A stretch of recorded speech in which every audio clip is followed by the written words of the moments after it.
that didn't work. I don't like that. Yeah, All right, I want to we'll talk do it about again. vampires. It's not Yeah, like, yeah, I mean, we're still on break, right? So yeah. We're from still the on. earlier Yeah, show. that's right. Yeah, that earlier show that we did that everyone missed, and it was probably the best 1 hour of content ever done for the internet. Nobody It's pretty will. good. Yeah, yeah. Like nobody will ever know. Like the hot takes that we delivered actually warped and changed reality. It's like the Bernstein or Bernstein Bears. Some of you don't realize that Gravelords was actually like a worse release until we did that 1 hour show, and reality warped around you, and they became a sweet release. Well, speaking of an increased interest in Soulblight Gravelords, I have in front of me some data. Um, I thought we couldn't I get know data that. right now. I thought we couldn't. I thought that data was impossible to like cultivate and get right now. Well, if the data is gathered from an illegitimate way of playing your game, you have to pretend it doesn't exist because you can't address it. Right. Otherwise, people want to play your game for free, which is not okay. Um, and I guess you could like behind the scenes acquire the data and then make intelligent changes to stuff in it's, and then it's just not addressed and everyone kind of knows you did, but they're happy that you at least tried for Right. once. Right. And then the game is just better, but no, it's better to overtly hurt the game, right? And And lie about it. yeah. Anyway, this data, Yeah. it's only like 1,000 responses, right? Not a lot, but Mhm. uh, which army is your favorite? Question mark. And then they filled out the survey. Mhm. So what is the least favorite army in this survey? Any guesses, Fire Slayers. Sam? Least favorite army? Oh Yeah, man. people's least favorite army. This isn't what is your least favorite army, like the army that people like the least. That's not what this is. This is the least chosen for your most favorite. Very different statistic. Okay. LON. Pretty close. Pretty close. LON looks like third least favorite. I'm I'm a Fire little hurt. Slayers I'm is a of little. course correct. Quite right. Finger on the pulse of the community, Mr. Mephisto. With only 3.7% of the vote, Fire Slayers come in least number of favorites. Very close to Sons of Behemoth, 33, which is 3.9. Is there a recency like thing going on with the statistics in that respect though? Like people haven't had enough time to like build them up as their favorite, or is this going to be a Beast of Chaos thing with Sons of Behemoth, where Well, most literally people have everybody been interested in owns? Fire Slayers, that's for sure. I mean, Sons of Behemoth, sure. I Right. don't think so, no. Hmm. See, I think if something is brand new, you even get a little bump from it. Like you get a bonus like if the shit's new. OBR jumping up to 10% and then dropping down to about 6%, right? Like after that Yeah, yeah. initial, yeah. Lumineth Realm Lords jumping up, IDK even. When a new army comes out, I think they're only helped in popularity by the hype of them being released. Right. Right. So But yeah, Fire Slayer's the least obviously. Second place, very close, is Sons of Behemoth. If I had to opine as to why, I would say Aelgos or Gargant, worst sculpt in the game. Fucking gross, bad, Hank Hill ass, fucking trash that they made more expensive than it used to be. And it was already overpriced because it cost money instead of them giving you money not to buy it. And then they put it in a box that you can buy two of for more than you could buy them for before in a unit that comes in unit size 3. And then Gargants that are ludicrously overpriced, but cool. Looking. yeah, they went like fairy tale whimsy, and they automatically weren't going to have my vote. You know, like as something No, I I was like the Mega Gargants though. really They put enough customization in the Mega Gargants that you can bolt enough nonsense to them to make them look actually pretty sick, in my opinion. sure. Well, I mean, Uh, Vince but did like his Frankenstein take on them, which was like metal as hell. Like I've seen a lot of right, undead conversions for them, which just makes them look sweet. Um, because yeah, I mean they're a little light on armor, so you got to put some armor on yourself, but mhm, still pretty nice. It's too bad about those man crushers. You pretty much have to go third party, and then it just doesn't ever look on theme with cohesive. the Mega Gargants. Yeah. Like, however cool your third party giant ends up looking, it looks stylistically very different generally than the Mega Gargants, which is rough. Yeah. Yeah. I wanna say something real quick. You're big. And I think people looked at a Mega Gargant that's the size of It wasn't big uh enough. that's the size of like a 20-story office building, and they looked at the club and they noticed that it was like damage 2, and they're like, "Nah, I'm good." Yeah, I couldn't believe the You're war trolls. you're wielding a school bus as a weapon. Oh, damage 2, huh? All right. Mhm. Nah. Well, you could have made it mathematically deal similar damage and just had it be a bigger like the big swing, right?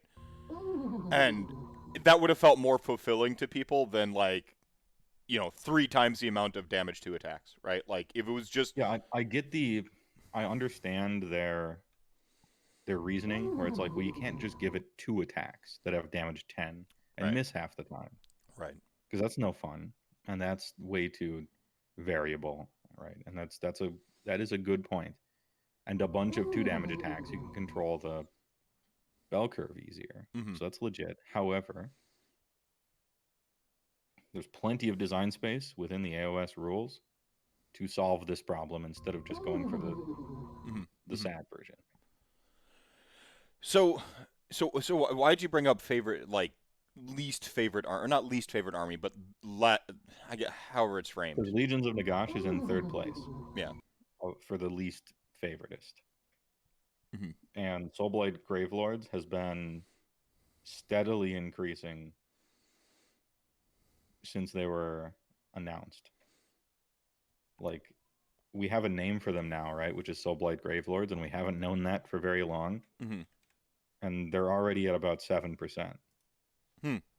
They're already doubled Suns and Fire Slayers. They're comfortably 2 percentage points above Legions of Nagash. I have Um, a something. And Oh, go so ahead, Sam. what I'm saying is I like the stock. There you go. The stonks on the rise. Nice.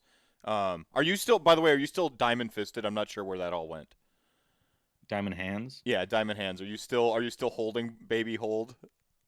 God, no. Are you kidding me? Week one, um, week one, right, Yeah. of that whole thing starting, Yeah. the those those giant trusts ended up buying out their shorts Hmm. and losing shitloads of billions of dollars. And so, I mean, mission accomplished. And then I jumped off the ship and pulled the parachute at 300. Like, peace out. So the Tendy Thanks, Man idiot. came. I'm not Yeah. holding the Yeah. bag. Yeah. Yeah. So the Tendy Man came. Got it. The tendy man came. I had a little flute of champagne dipped a chicken tendy in it. Mmm, delicious. Oh man, I love the this is like the internet is the best and worst invention of mankind, bar none. Like in about 200,000 years of human existence, from fire, wheels, longbows, guns, like the atom bomb, right? Like tons of great human inventions and or discoveries. It's the internet. It will truly be the doom of us all. But in the meantime, we have dank memes, and I mean, we'll call it even, right? Yeah, and also for those trying to learn something from the GME thing, it is retail traders started the ball rolling, Yeah, it's vulture capitalism. but Is then it had nothing to do with them. yeah, And if you think a bunch of normal people were affecting the prices after the first after any sort of reasonable amount of time, you're out of your mind. It was the other billion-dollar giant trusts and everything that started They digging sense blood. over Yeah. the ones that got caught with their pants down. Yep. Yeah. I And mean, so the transfer of money was giant rich thing got screwed by other giant rich things who made tons and tons of money off of it. And random retail traders, a few of them made a lot of money. Most of them got screwed over, especially if they believed the Diamond Hands meme, mm, which like is definitely a meme. yeah. A So couple. don't get caught. Stocks are serious, and only invest what you can afford to lose, because as soon as you invest it, consider it a loss until more information. It's like going to Vegas. Long term. It's. I mean, it. I know that we say the stock market is like a casino, and for the rich people, like for the ultra wealthy, and Well, it is, but the thing is, but people it's don't a have. casino for rich people. It's a casino for rich businesses and investors and stuff. But the thing is, they're not using their own money; they're using someone else's Right, money. they're gambling with That's house the money. trick. Yeah, That's the trick. right. Right. I mean, that's it, but that's the high roller who shows up to Vegas and the house is like, "Oh, here's your roll of checks." Like they just like give Yeah. you them because you being in their casino keeps plebeians like me coming back, right? Like, "Oh, did you hear that rich guy high roller is here?" And by me, and a proverbial me. Um so I do want to real quick point out something. So y'all know me, and you certainly know Heywoah. The harmony between the Heywoah emojis and meth emojis is wonderful. By the way, making big so that like we can make combinations of like big meth love and big chat gang is like the greatest thing in the world. Yeah. GDAD 909, big gifter. Yeah, Speaking of, yeah. So nice GDAD one, dude. dropped. Thanks for Yeah, the yeah, 5 gift subs. yeah.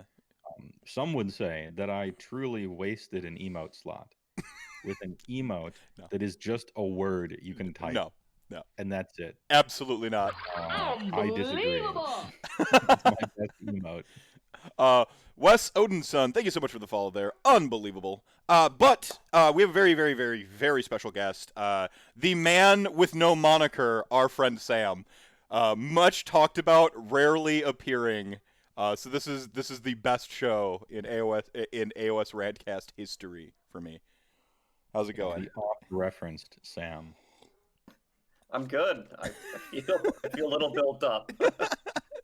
Just the man with no. I gave you the man with no name Zap Brannigan intro, like the man with no moniker. Yeah. Oh man. So Soulblight, the thing that was really sticking in my mind the last. I mean, I've just been haunted by Soulblight. Like I saw the reveal show. I'm like, okay, finally, I don't have to like get up early on a Saturday, my one sleep-in day, my crash day for my insomnia, essentially. Like, my one day, I don't have to do these stupid fucking reaction shows anymore. The content mines can close down. I don't. They released the. They showed me what I wanted to see. I saw the battle tome. It is the best arted battle tome in all of Age of Sigmar. You can at me at mr_meph. It's Mr. Meth. You can go ahead and at me. You're wrong. You can fight me IRL. You won't. It is the best cover. Period. I will promptly be buying it. The full art cover, placing it on my shelf and never touching it again because it'll be irrelevant in 1 month when the FAQ comes out.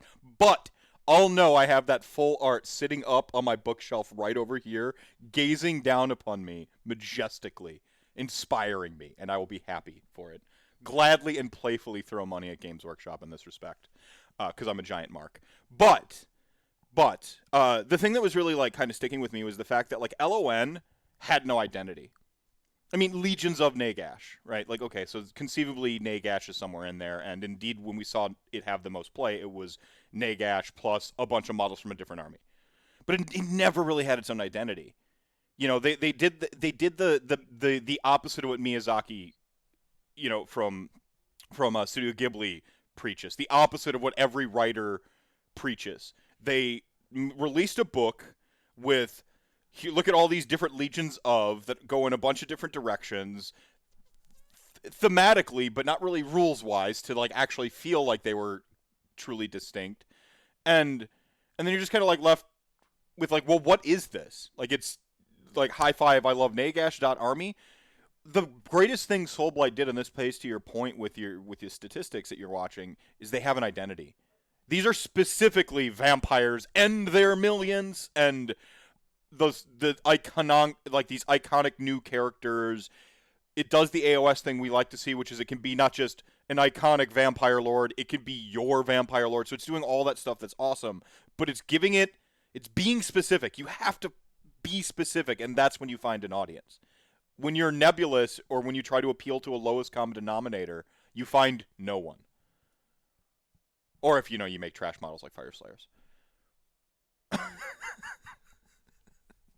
Yeah, it was just an unfortunate decision. That's it. It's time to learn from it and move forward. That's the only thing you can do.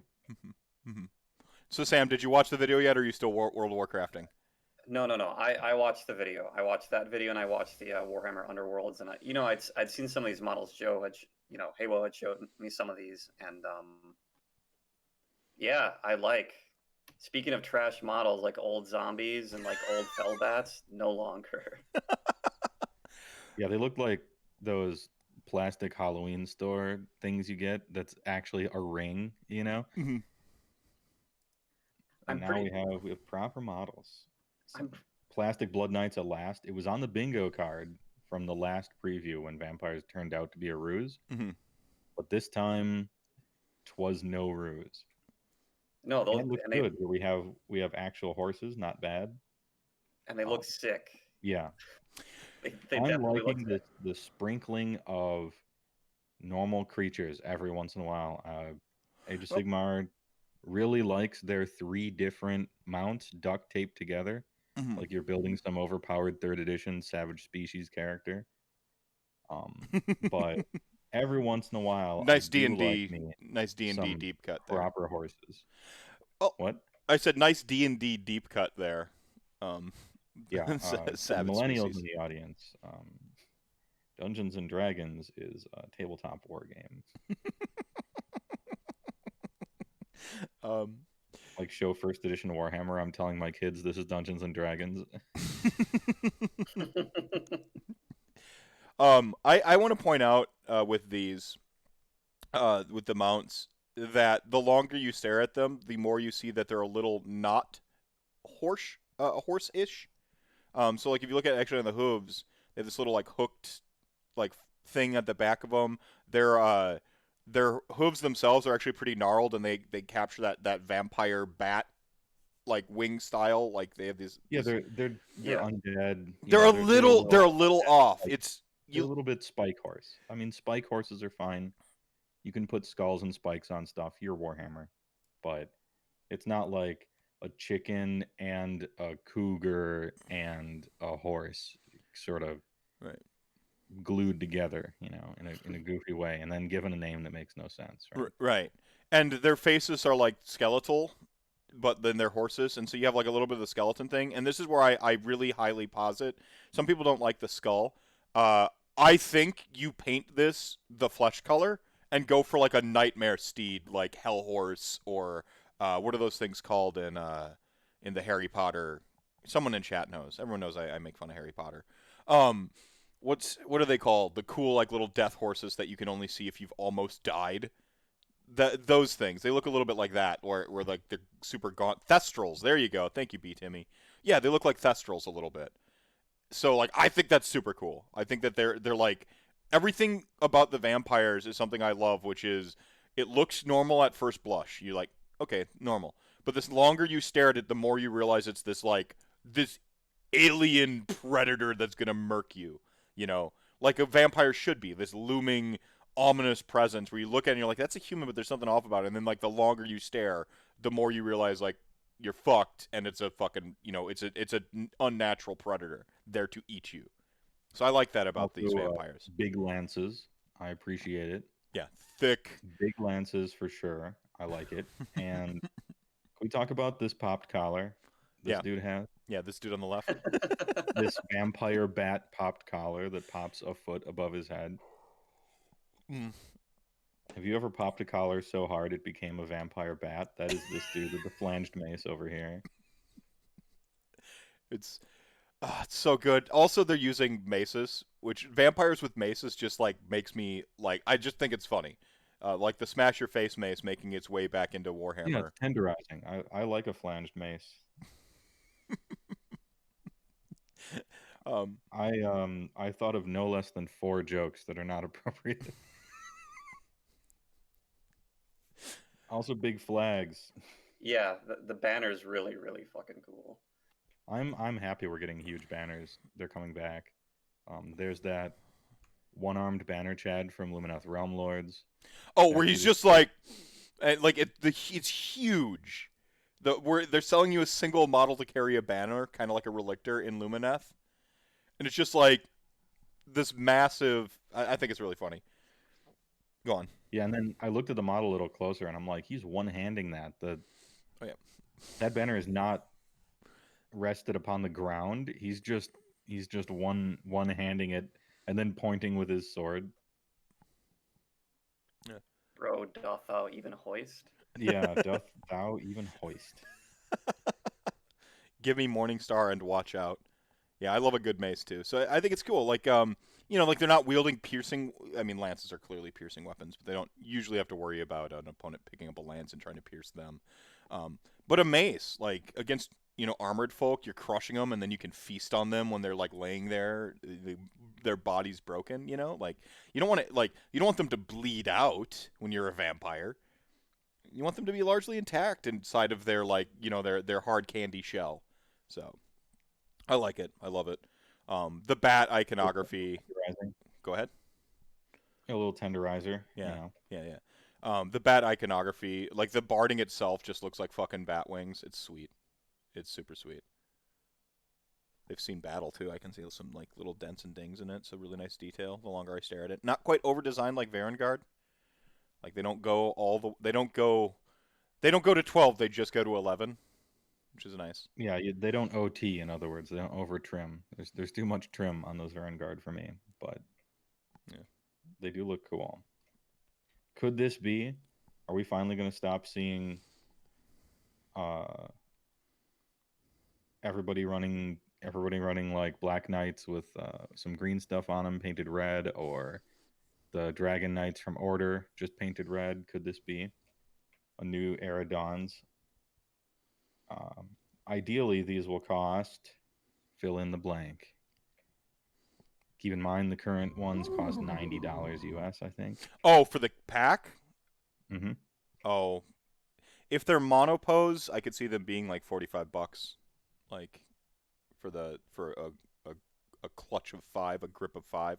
150? What? How much did my? Well, if it had tons of behemoth pricing, of course, right? You think about what would cost too much and you double it. Yeah, I don't One- normally $65. Yeah, $65 seems. Yeah, that's what I would guess. Yeah, my guess on the reveal show was 60 Yeah.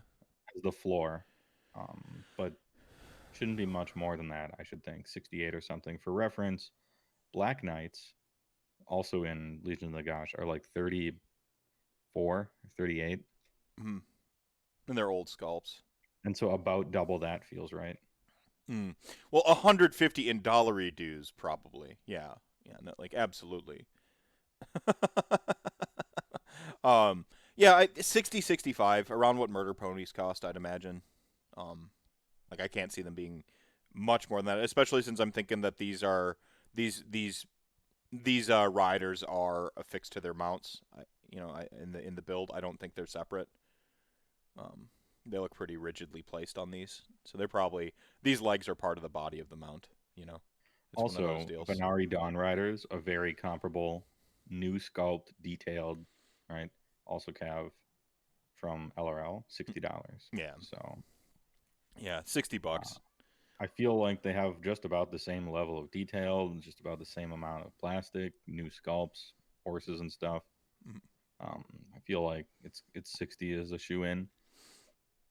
What's handy about I've this? been wrong before.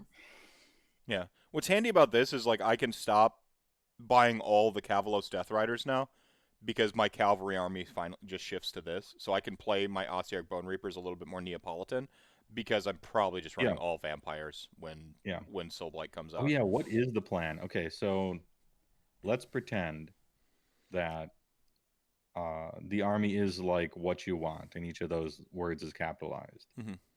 What's your ideal like army? Not list, but well, it would be this, it would be that. You know what I mean?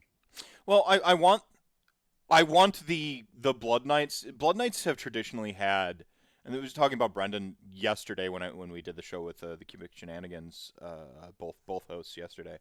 Um, they have a reputation from like seventh edition vampire counts as just from then and even into sort of the dark ages of Age of Sigmar and even the very beginning parts of when LON came out. When you're like looking at 5 Blood Knights for what 200 like 40 220 points, some outrageous amount. I believe they were 260 you're like they do originally. they do so much damage, even point for point. Like they still were just cracking skulls. They've always been this back-breaking, amazing off the charge damage model. Um, they should do infinity damage on the charge. Like it's just a fucking sideways 8 if this unit gets the charge and explode.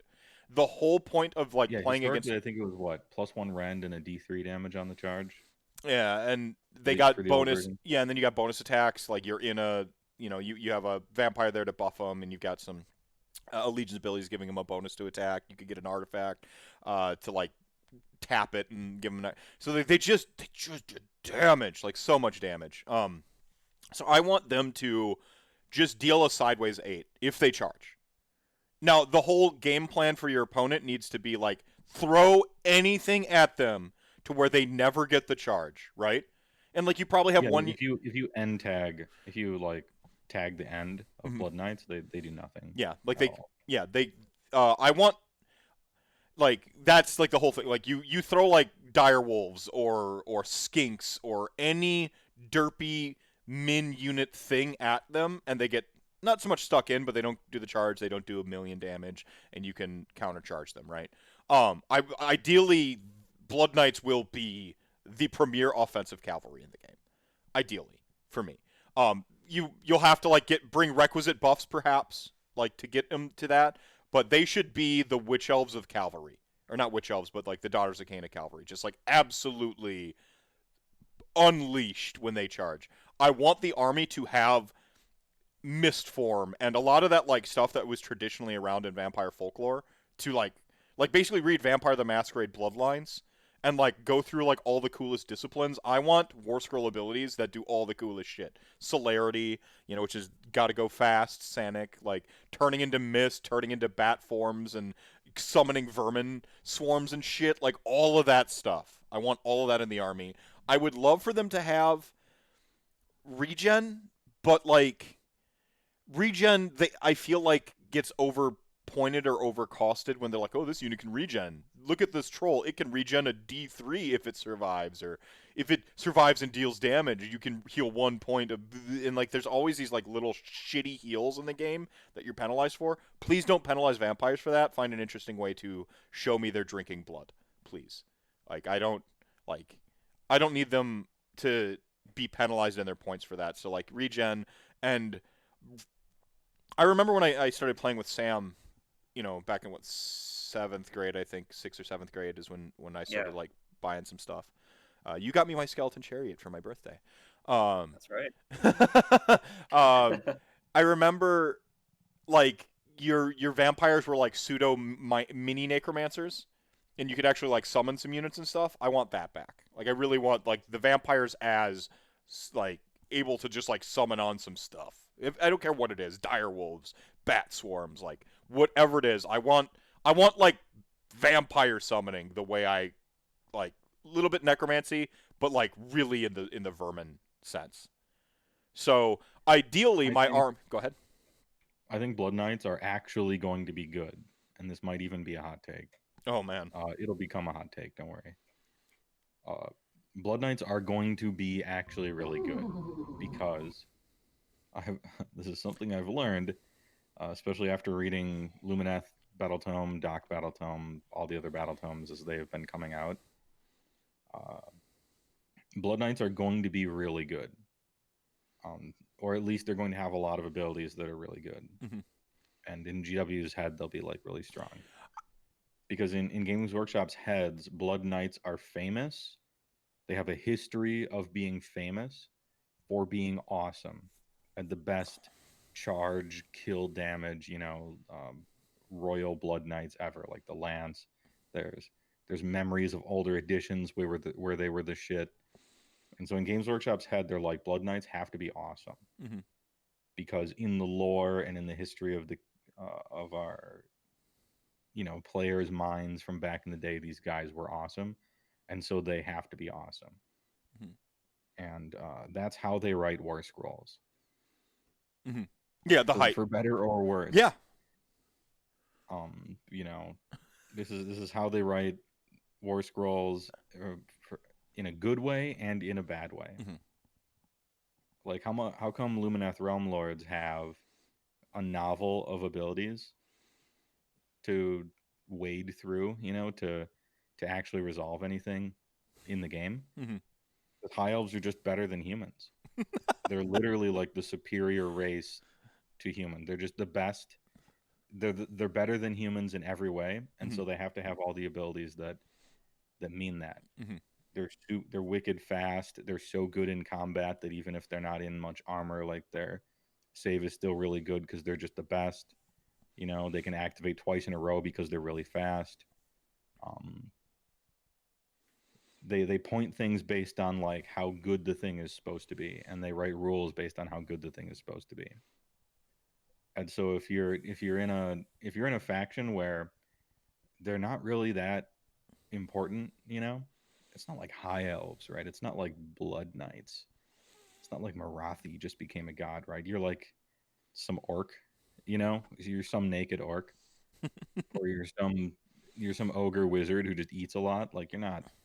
Like let's be honest, you're not the hero of this story. So kind of who cares? That's the bad part about it.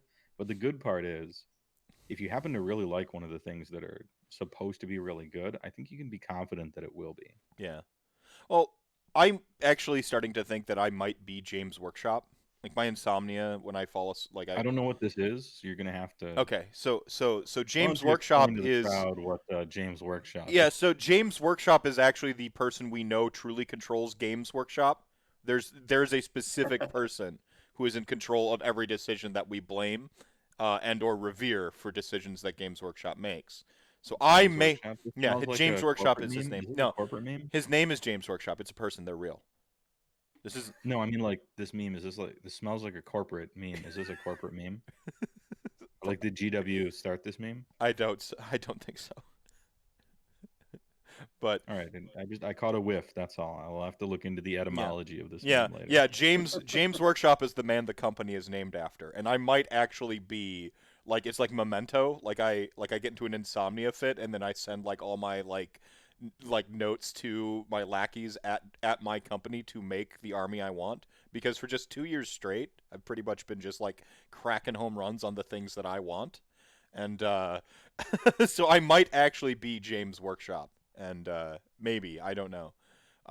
So Oh, okay. Yeah. A similar thing happened to me, although in a much lesser degree. I got a monkey paw James Workshop story. So this happened to me where the thing that like you specifically want works out. Mhm. But it was monkey paw because I'm like, oh man, we're getting a new ogre battle tome, right? A new beast called battle tome. Stone horns are just my favorite thing.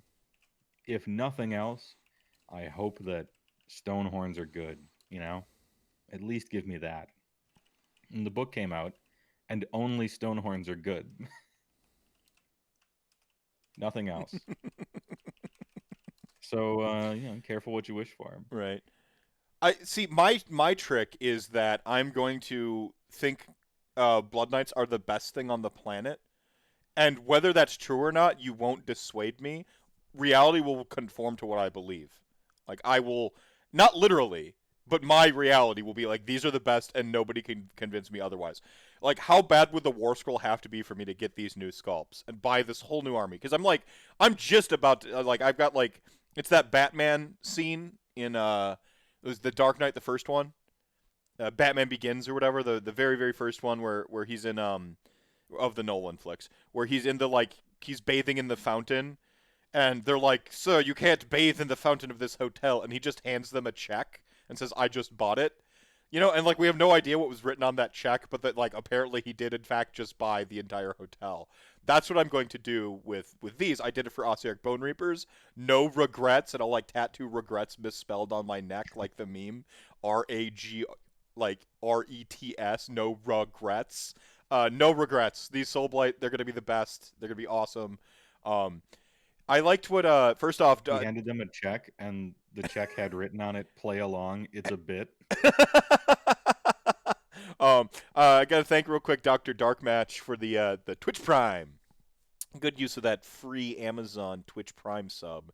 Enjoy. Big primer. Yeah, and then Dark Match said, where was it here?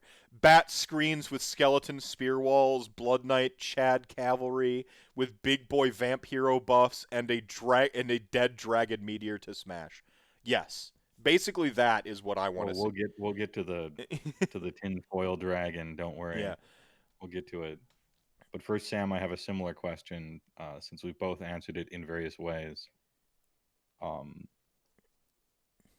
What's the too much of a good thing? I don't want any more cake eventuality for you. We get the second half of Lumineth, right? Yeah. And then or Sylvaneth Book 3 comes out, the Apology Edition, and then like what is it? Malarion Shadow Elves come out. Like, choose your champion. Who wins? Oh man.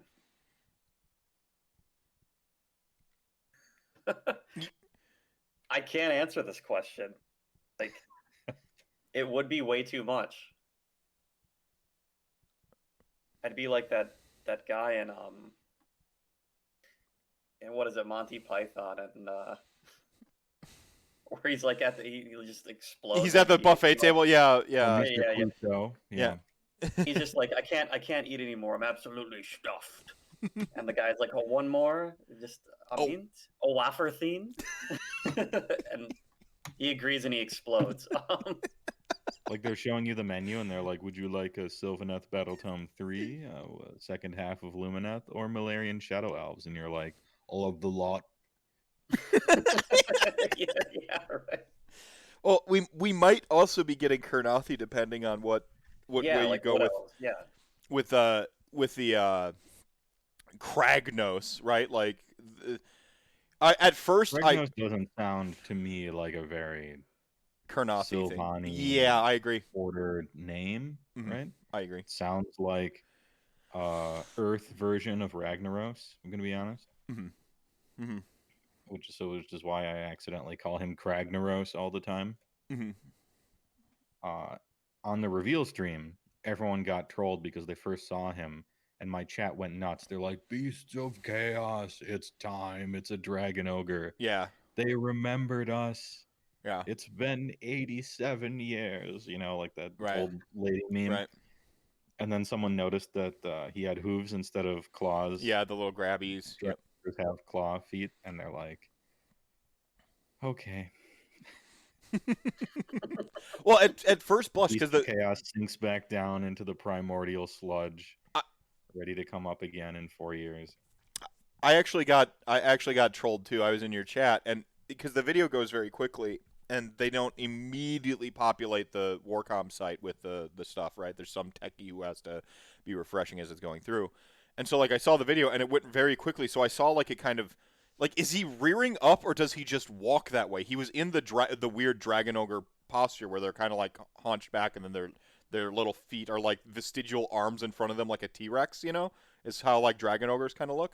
And so I just Dragon saw... Ogres are very dumb. Let's not mince I saw the posture. They are dumb. They look dumb, and they've always looked dumb. Wow. The concept of an ogre who's also a dragon, ceiling is very high. Hmm. Floor is even pretty high, but I was wrong. Apparently, the floor is much lower because look at what we have. But yeah, like I saw the No arms. wonder the primordial stormcast kicked them out of their lands. Get out of here. Um, yeah, I saw that first, and I was like, I saw the posture, and so I read it as Dragon Ogre and the main, and then like on the sort of rewatching the video, I don't think it's Kurnothi either. People are like, look at the shield. This is Kurnothi. This is totally Kurnothi. And I'm like, it's a fucking desert. And they're talking about like building cities in the desert. Like Kurnothi don't read like aren't they woodsy and shit? Yeah. Like I don't think it's gonna be. They talk about from deep, deep in the earth coming back. Like I don't think this is Kurnothi. I think this might actually be gasp something new. Like so, bull centaurs or like centaurs or something like that. Like I'm hoping it's a destruction faction. Like I really am. Like I'm hoping we're getting what was that army you made during the Rantathon last year? Scions of the God Beasts or something like that. Oh yeah, Scions of the God Beasts. Yeah, the where half the army is worshippers of, and then the other half of the army are actual God Beasts. Like there's two of them, Hmm. and we built like a fun make believe new faction out Hmm. of two God Beasts that rule a faction. They each have their cults, and there's a bunch of sub factions where either you choose one to be your general or the other, or both. You know, because I mean, it'd be such a missed opportunity to make sub factions for like a giant creature army and not have an option for playing all of them. Uh, thanks, Sons of Behemoth. Hmm. Gypsy Danger here says, it's the god of whatever the civilization of Beastgrave, was, and he's like, "Where's my boys?" Because the mountain is literally called Grave of Your Best Friends. Like, so Yeah, I agree with. I mean, Vince's take. I don't know if anyone heard it on the reveal show that Vince I did. was watching you and not Vince, Right so online. that's When I started reacting to him, reacting to like brought him up on screen and had him. He was reacting to. reactception, like, Yeah, yum. we were reacting. I didn't do it too long because it's just Yeah, it's funny as an idea, but not if you follow through with it. right. But his take was pretty reasonable. It seemed to make sense, logically followed. He connected a lot of dots, a lot of hanging chads, right? But my problem with Vince's take is that it makes too much sense, and this causes me concern. What was Vince's take?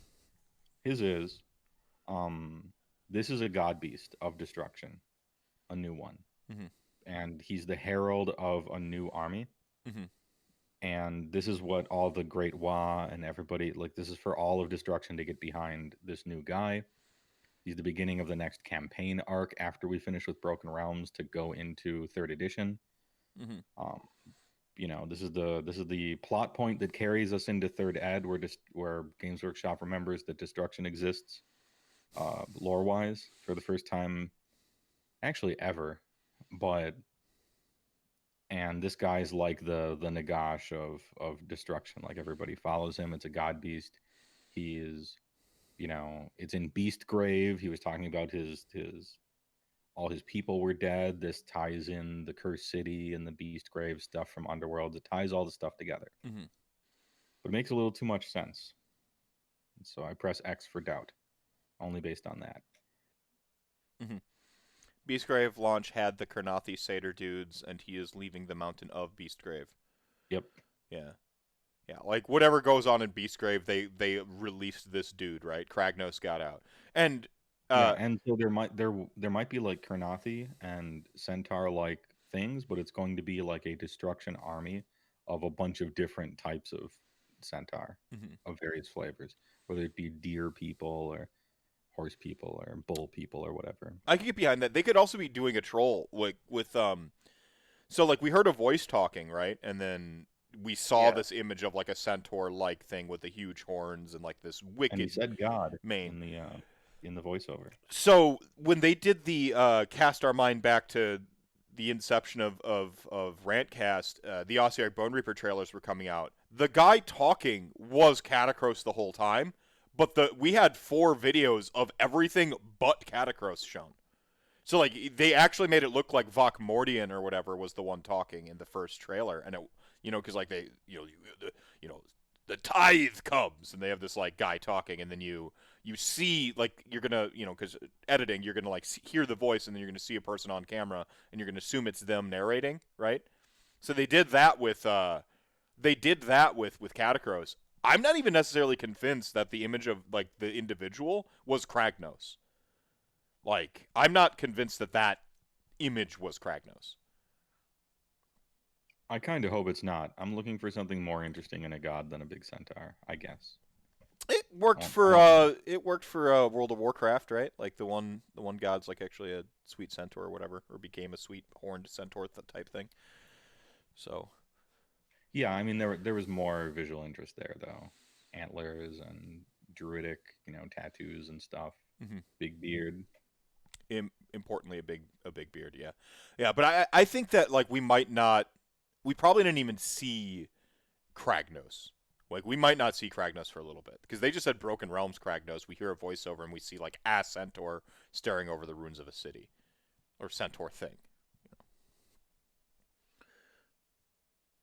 Kurnothi pull the old switcheroo, and Wood Elves Kurnothi are now destruction.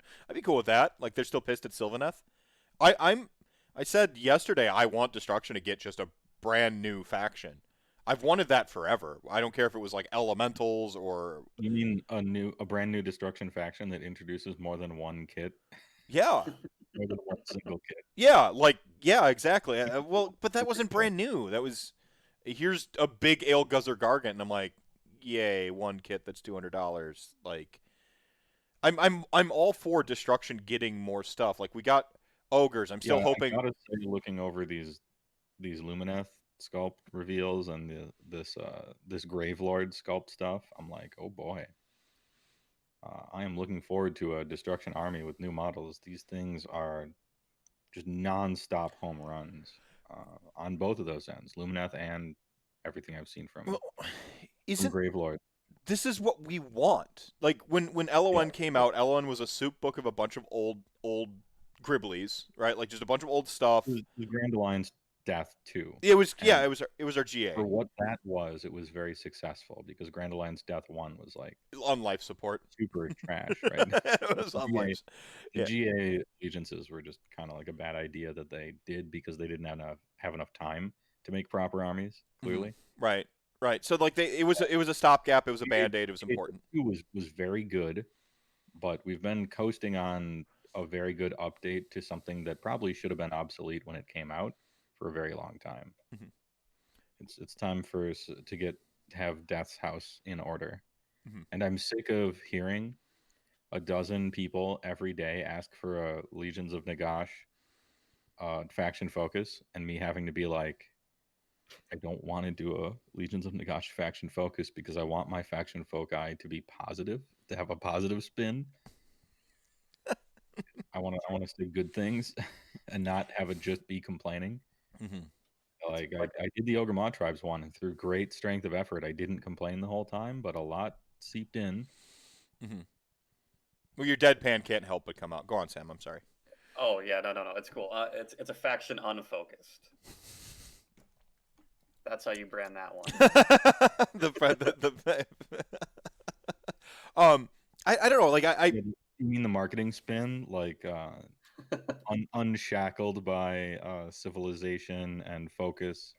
They are not held back by universal quality synergies and rules. Like they're too manly for that kind of stuff. All of their models and sculpts have soul. Maybe not detail or poly count, but they got soul. Yeah. But yeah, no. When Gitz came out, Gloomspite Gitz, they did the thing halfway that I wanted to see for a lot of the armies. Like, Cities of Sigmar is a book that I'm like eternally divided on. One, it's a more powerful book than people ever really seem to give it credit for when we're talking like meta monsters or meta boogeymen. I'm like, there's so much crap you can do in the cities book, especially when you tailor it to beat people on TTS. You just like, oh, what army are you playing? Oh, cool, I've got a cities army that I don't have to like invest in, and I can just like throw together on this program to exactly beat your army. Like that's the toolbox power, right? And there are some pretty good tools in there that like make every problem look like a nail to your hammer. So there's some cool shit. But like cities, you're by nature, I don't think they ever want to infuse that with new models, right? Like I really want to see what actual Age of Sigmar cities would look like because I highly doubt it's sculpts from millennia ago, literal aeons ago from a different world. I'm sure civilization with electric power men jumping down from the skies and magics untold that can become living sentient things probably advanced beyond like don't get me wrong, the cod pieces and the feather hats. Maybe just a little bit. Point of order, I would ask that we keep the cod pieces and the feather Sure, hats. sure. I'm just saying We advance can the technology. update the technology, Yeah. but some things are sacred. No, I'm saying what I'm saying. Yeah. Remember where you came from, Re- your roots, right? remember your origins. What I'm saying is like certainly we have new advancements to codpiece technology. These can be bigger, more impressive. They're not simply vestigial cod pieces. They've evolved too. Yeah. We have better codpiece technology now is all I'm saying. But no, by nature like cities I think is always like Cities of Sigmar is always going to be like kind of what that is. We might see a revamp of what were they calling it? The Church of Sigmar or whatever type mortal other stuff where we get to see some new ranges, some fanatics and what Firestorm tried to be, what a couple of these other things tried to be. Some of those like priests that are hanging out and not really a faction anymore. We could probably see something like that, right? Cool. But like what Gloomspite Gits did is it breathed new life into old stuff, and you got like new ranges of old stuff. What Soulblight is doing is you're getting new ranges of old stuff with updated rules. Like I wish they would do that to all the old factions. I want you to keep your toys, dear viewer. I want you to like have and love all the toys that you've played for 20 years. But the game needs to kind of like breathe new life into a lot of these sculpts and like advance. Like, yeah, cool. You want to play your like 20-year-old army with like a history and count it as Soulblight the way I don't know who really wants to play those old like bat sculpts, but like provided you're really fond of it, you're like, man, look at this bat sculpt and now it's got cool new rules and cool new sculpt. Like look at my vintage version of that thing. Awesome. There's a history to it. But like Also, I got it. Yeah. It's put the feather in the coming out of the cod piece That- at the very top, like a hat. This is how we move. This is how we move our technology forward. They're like, okay, the suits, we got polyester and latex. We got better than just cotton and cloth and stuff. The weapons are a little bit more better. Our technology has moved on. The cod pieces slightly larger, have a feather coming out. For history, because we gotta remember our where we came from. B Timmy's like An eye codpiece forward bayonets. and a foot in the past. Yeah. Our roots. Snitbag dropping 1,000 RDP to remind everyone chat gang ain't nothing to mess with. And then, like, the more important you are, the more feathers you have from it. Right. Brings up all means of peacocking. Yeah. Like those old Spanish armor cod pieces that were molded in the erect position out of metal. I see you, Sam. The historical armor of the conquistadors. Yeah. Man. In your unit of 10 handgunners, you can choose one to be the unit champion called a flagging commander.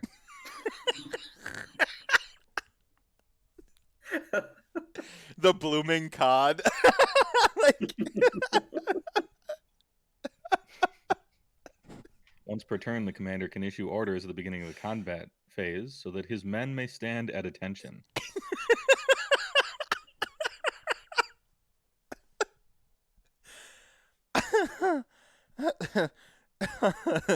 They do mortal wounds against the ladies. But like finger guns. Fucking whatever. Oh man. skink star priest levels of plumage. Yeah, I like I said, I think it's sculpt Soulblight. The giving it a fixed identity to kind of reset this, giving it a fixed identity, being specific. It's very important to be specific, and then breathing new life into old sculpts. Like, um, I mean, they're doing that Chaos Warrior thing with basically vampire counts and what was an entire Grand Alliance that was souped in just a weird, bad place. Like, we've got to see what a full army of spooky ghosts looks like. Spoiler, it's one of the best aesthetic armies in the entire game. We've got to see our Super Shredder Serum Skeletons with Ossiarch Bone Reapers, Nagash's like sort of dark mirror to the Stormcast Eternals, a very AOS-y take on what Nagash's machinations look like, right? Like, awesome, love it.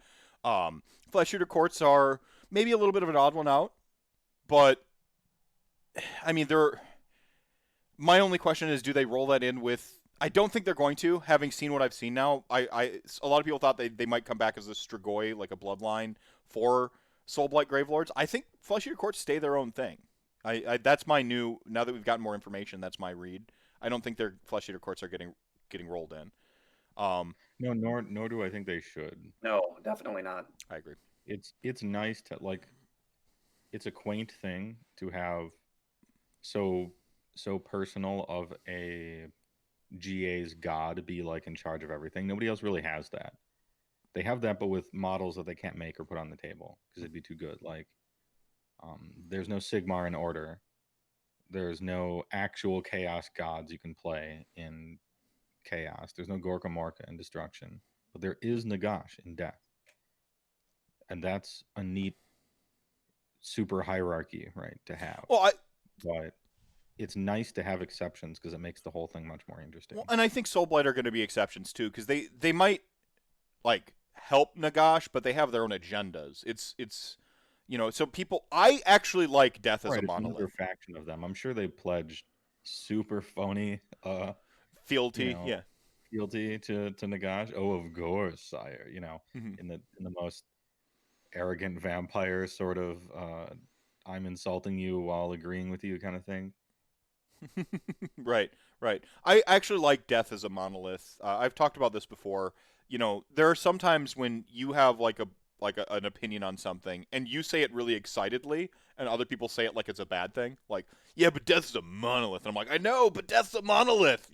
Like, I get excited about that. Yeah, it's clearly the most orderly fashion. Right. It's a good counterpoint to Order, which is kind of chaotic, like incidentally rather chaotic, and I like those little nods to like almost like sort of human, like humanity Order as a creature, right? Order is the least orderly Grand Alliance, even less orderly than Destruction, because Destruction has so much bureaucracy and red tape with their keywords that they end up pretty orderly as well.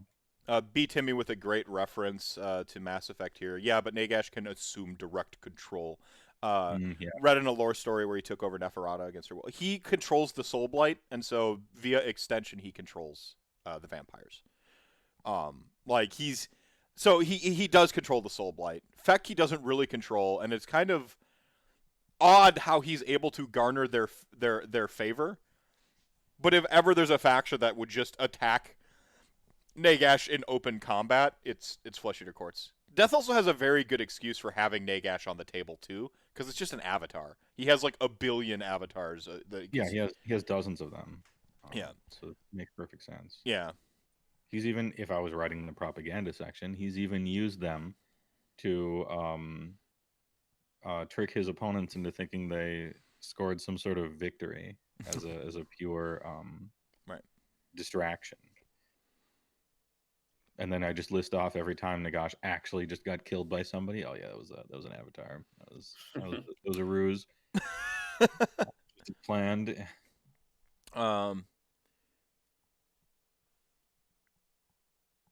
Ooh. I mean, yeah, like a Master Lich. I mean, like he would be. I mean, he's even beyond this, but he's like a Phylactery. Like you got to find that to destroy. You got to find like the heart of Nagash to destroy him. Right. So of course he's gonna appear again and again. Yeah, and it's fun to write a sort of character that has no just not limited by time whatsoever, And so the most efficient way to beat some rival is to just work on other stuff you have going on, because the guy's going to live 90, maybe 120 years if he's a wizard. Okay.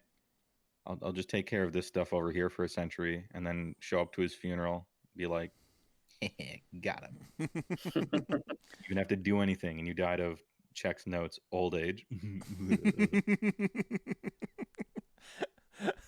Checkmate. Leaves a king like on the casket. There we go. Dust off my hands. All right, back to the Soul Blight stuff. That would make the fourth or fifth time Nagash gets schooled in the official lore. Give the guy a win at some point. I mean, he kind of had. I mean, Nagash, like, death isn't was basically a big win, except for Skaven's purely accidental like plot reason for Nagash not winning. Like, he truly did just win with the Necroquake, and they're like, I guess Skaven ruin it kind of, but Nagash still pretty much wins. All right. Yeah, he gets some power, Wow. and yeah. Well, Now I mean, we got a WWE championship showing up with BR Techless. That shit's gonna be sick. I don't know how much you know about the story leading into Broken Realms Techless. I've go ahead and I'll yeah. By telling me, you tell the audience. Yeah, this is the main event. This is actual Realm Wrestling Federation. This is the fight for the belt. I don't know much about wrestling. I'm trying to use the words. But after the Necroquake, Techless has been working to fix all the problems that began when the Necroquake quote unquote succeeded, like 90% succeeded. And it's going to be a showdown. Like, Techless is personally like fighting Nagash in BR Techless, and it's a head-to-head match. Sam, are we two destined to do this dance? Your elves versus my death for all eternity? I think we might be. Like, going so far as to in the Sunday preview, the Call of the Wind that they just uploaded today. Mhm. There's a picture of Techless facing off against Nagash in their official like Warhammer community images. And so like this is happening, which is crazy because we're not hearing a lot about BR Techless. You know, they announced Kragnaros, they're talking about death and stuff like that, but everyone's looking forward to the next Broken Realms and ooh, what if there's a fourth one? BR Techless is coming out what, this week, next week, 2 weeks from now? Yeah, it's like the next one. It's the next release. And it's Techless versus Nagash, and we're getting a bunch of death stuff on the way, plus a new battle tome, and we're getting a bunch of Lumineth, plus the second half of the battle tome. And so this is big. Yeah, and Techless. And this is a mighty duel. Yeah. Right? Like the god of magic versus the god of magic that he made up.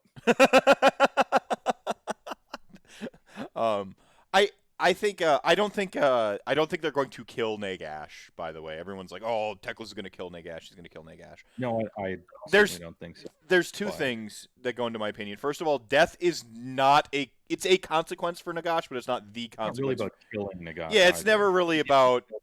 He kind of doesn't care because he'll just come back. Like he's in control of death. If you kill him, he just like, all right, I guess I'll go visit the god of death. Ha! Checkmate, loser. It's me. Like, like my soul's. Shall I stay dead? I'm thinking no. Like one of those quote unquote independent inquiries that a company does. Like, yeah, we have looked into allegations of our own wrongdoing, and we have decided that we are actually innocent. Yeah, yeah. Like what a cop. Oh, that's very surprising. How interesting. I believe you.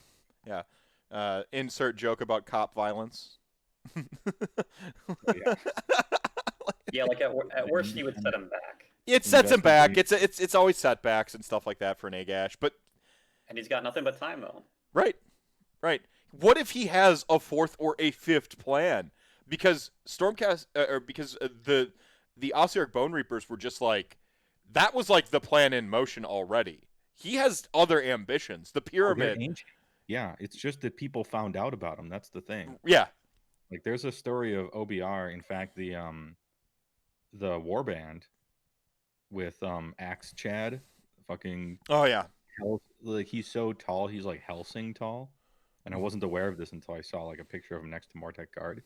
he's twice as tall as them. Like, dude is big. But those guys were sent to Beastgrave to get some important thing or kill some important people, and they showed up like hundreds of years after it mattered, and so they're just like, oh, might as well collect a bunch of bones, and that's why they're there. OBR are ancient. The realms have found out about them, recently, and the book just came out, and we didn't know about them before, right? But his plans are in motion for a very, very long time before they Yeah. come to fruition. Yeah, people read them in, we read them in human time without the, like, I don't think people often get the scope of how long it takes an Agashian plan to, like, pay off. He is Xanatos from the Gargoyles, man. Like, he has these, like, long arcing, gambits of plans that take a while to really come. He's like, okay, like, I can't do this right now, so I'll just wait till that guy dies, because he can't stop me now. Like, he's dead, and I'll use his soul to power an engine as part of my plan. Like, I like that about Nagash. I also like that he's, like, for as ancient and evil he is, like Mumra style, right, dude? He he still is, like, kind of haunted by his humanity, and that's usually why he fails, because he's just, like, human arrogance and human, it's a very, like, Hades, a very Greek god sort of way for him to be. We don't need to keep gushing about how much I love Nagash and all things death. Let's get back to how awesome this death stuff is. Yeah, let's talk about what everyone really cares about, Sam. 4 uncounterable auto success spells a turn, or 8 with a healthy bonus. For Nagash? For Yeah. like his new war scroll? I like I mean Teclis versus Nagash in a spell duel. Yeah. 4 auto cast, just I decree it will be 4, or 8 with good bonuses. 4 at 10, Nagash could potentially unbind a couple of them. He just needs to roll an 8. He is a +3. Yeah, that's true. Nagash will probably unbind 1 or 2 spells. Teclis will absolutely unbind 1 spell. Pardon me. Like, if you're talking pure spell duel, I think it's a good fight. If we zoom it out to a narrative thing informed by the War Scroll. Sam, what's your read? Yeah, Teclis has the option of not bothering to roll, whereas Nagash does have to roll. Mm-hmm. Albeit you got to do it 8 times. Yeah.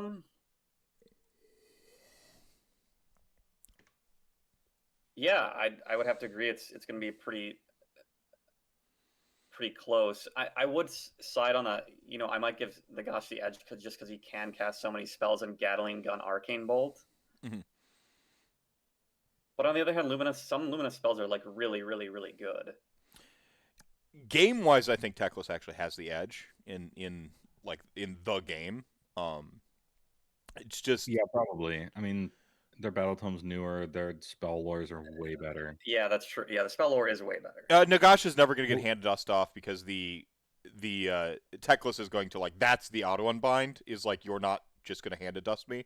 So it really is like, okay, I don't hand dust you, but just like, just arcane bolts or whatever realm magics that he's just raining down. Like, you're coming. I'm pretty sure you can't just auto kill Teclis because he's a god. I'm sure he has some sort of god power on the War Scroll there, but maybe you can. I have to look it up, and I will. Yeah, Marathi is older than Nagash. It's true. Teclis has a cat. That. And Teclis has a cat. The undead fear cats. Checkmate, Lich Nerd. I don't think they do. I think there's, like, lore with, like, cats and being, like, messengers for the dead. Are you talking about that Stephen King made-for-TV movie where there were vampires and the cats were the ones? Yeah, Salem's Lot. Yeah, Salem's Lot. Yeah. Yeah. Could be. I don't know. Like, that's the thing, is, like, Teclis is going into Shyish. You're going in to hell to kick the devil's ass. Good luck, buddy. There's that elven arrogance, yeah. Yeah, good luck. And he's doing it at a time when Slaaneish's chains, unbeknownst to him, are basically shattering. So he's just like, oh yeah, like, fuck my job where I'm supposed to watch these chains. I'm going over here. Like, fucking Teclis, ruining shit again with his arrogance. Sorry, Sam.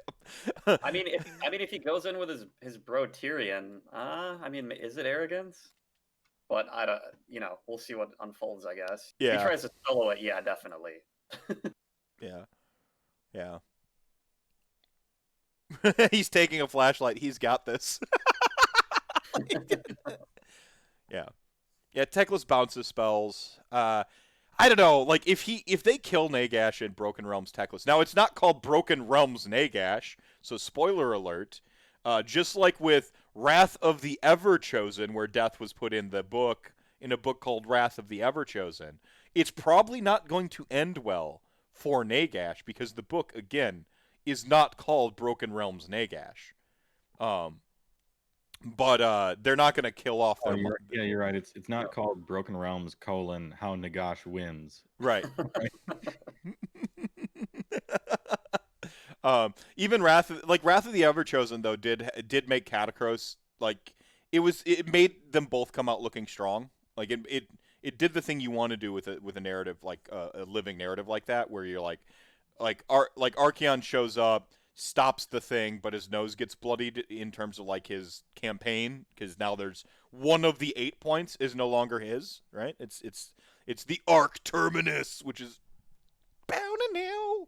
Like if you're just gonna keep making up cool sounding shit, like, and then Catacross has his like JoJo's Bizarre Adventure like anime villain moment where he's like staring at all of his recycled bodies while like one of his plebes reads back his notes from the fight. Like, good. um, sorry.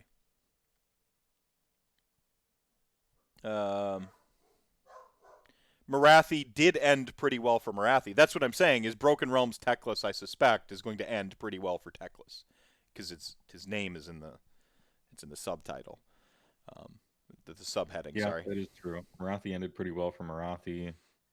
Teclis probably ending pretty well for Teclis. The third one, Broken Realms Kragnaros. Be'lakor is third one, Oh yeah, that's right. The third one is Be'lakor. and Pardon then me. the It's fourth not. one is It's not. Kragnos.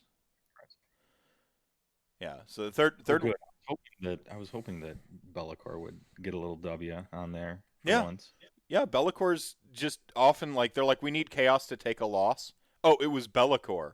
They're the he's the one they like throw into the plot where like we need a named cool impressive like we need a cool impressive like known demon prince type thing, right?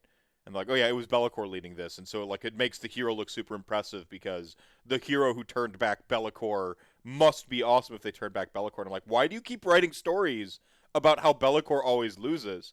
This is like WWE booking when you have like someone who's supposed to be a super big threat, like a monster heel is the actual terminology, like the coolest, biggest, baddest heel. This is like when the Big Show is heel. He is the most badass dude on the planet, right? And then you just have him job to the new talent to like make the new talent look cool, but all you ever do is job your monster heel. It makes them look like a joke eventually. They've done that to Be'lakor. They've jobbed him out too long. He looks like a joke, so he needs Yeah. a In mighty W. A Warcraft, mighty they call W. that the Bloodthirster effect, because apparently in 40k they have a bunch of like everybody who's supposed to be a badass has killed a Bloodthirster 1v1 in various codexes. Right. This has happened so much, and Bloodthirsters are so unimpressive on the table that now it's not even. It's like, oh yeah, you killed a Bloodthirster. Well, of course, dude. They got a 4-up save and like 12 wounds. They suck. Like, Yeah. duh. Come back when you kill something good, like a synergy hero. You know? Dr. Dark brings up a good point. IDK turned into jobbers in BR Marathi so hard that he sold his IDK army. Good meme. I don't know if you actually did, but good meme. I They mean, put in plenty of anti-jobbing technology into that lore, as much as they could, I think.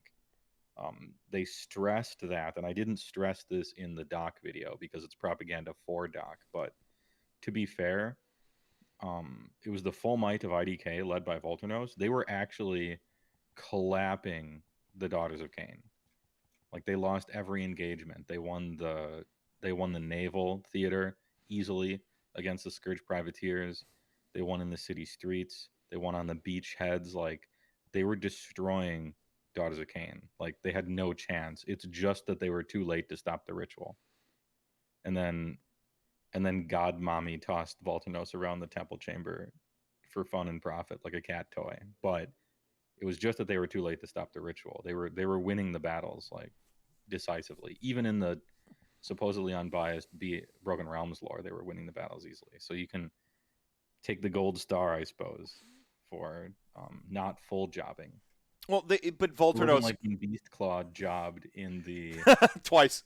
It wasn't like when Beastclaw jobbed in the leading up to the Black Pyramid thing. The malign portents. Yeah, one of the malign malign sorcery portents. stories. The only one that featured Beastclaw at all, if I recall correctly, it was Beastclaw charging a Cities of Sigmar outpost, just getting gunned down straight up. Like they hardly even reached the walls. They just got absolutely destroyed, pathetically.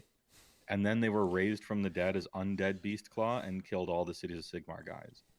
Like, oh, thanks, nice. So got absolutely owned by Cities of Sigmar to a man, like fully destroyed, and then raised to job for undead and beat Cities of Sigmar in the lore only because they like ran out of ammunition and died to the second wave. Mm-hmm.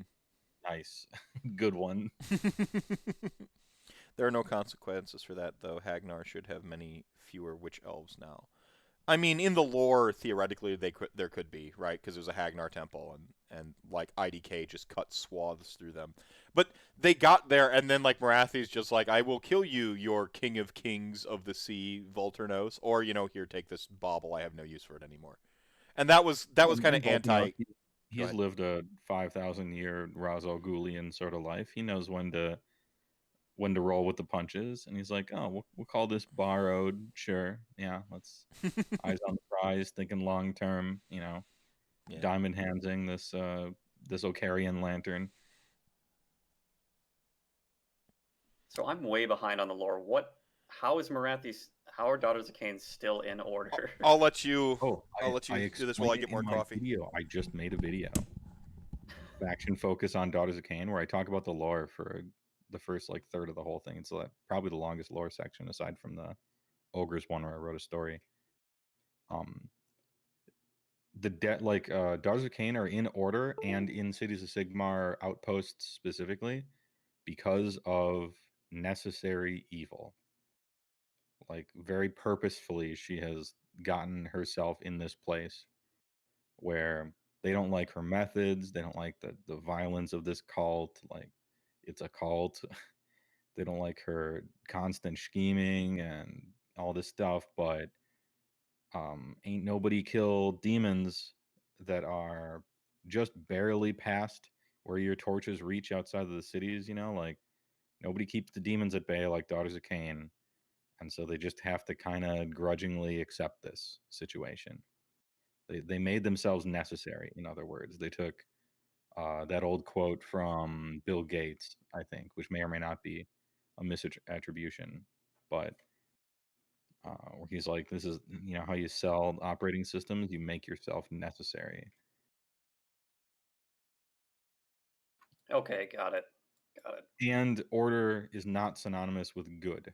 Oh, right. It means everyone who is trying to kill order would actually end up being worse, and so it's a lesser of two evils. Like either everyone's dead and has no free will and is just a slave to Nagash, or the warp, like the plane of chaos, is actually like truly in the mortal realms. Like that's the goal. It's just part of the realm of chaos now. Probably not great, for mortal people. And then destruction is not taking this seriously at all and just driving around the mortal realms laughing with their tongues lagging out, just fighting anybody, and they don't give a shit. And then the ogres are just a kind of like a living force of nature. Like they're a typhoon that just hits people randomly because they only live to consume. So they're not really fighting against destruction as much. It's just that destruction is taking advantage of a horrible situation where it's clear which side you should be on, and they don't give a shit, and they're just gooning on people. Matter of fact, in the Maw Tribes book, the Gutbuster half, they were flourishing in the Age of Chaos. Like they liked it better back then. because there were more cultists and chaos stuff all over the place for them to eat, and their society has actually suffered in the time of peace. Like it's harder to find food when there weren't millions of chaos cultists wandering around to just crunch.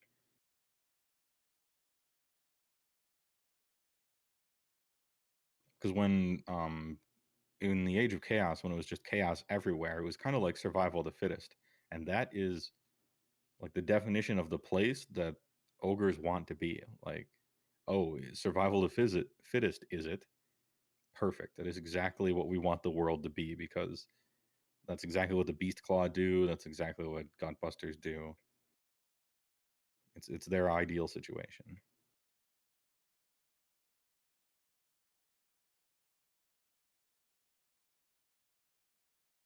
So, from a 30,000-foot view, it seems a little awkward that a blood sacrifice murder cult who worships literally the god of murder, strange fit in Grand Alliance chaos, right? Just from theme. But hey, what they're fighting against is worse, and turns out they're necessary evil. And it's an elven god of murder, which means it's our murder cult. It's like how, what's the difference between a freedom fighter and a terrorist? Which side you're on? The Daughters of Cain, these are our guys.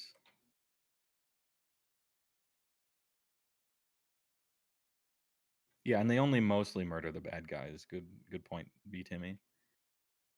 And IDK are actually phenomenally evil as well from a objective standpoint. Like soul vampire pirates who erase people's minds. Not exactly paladins, right?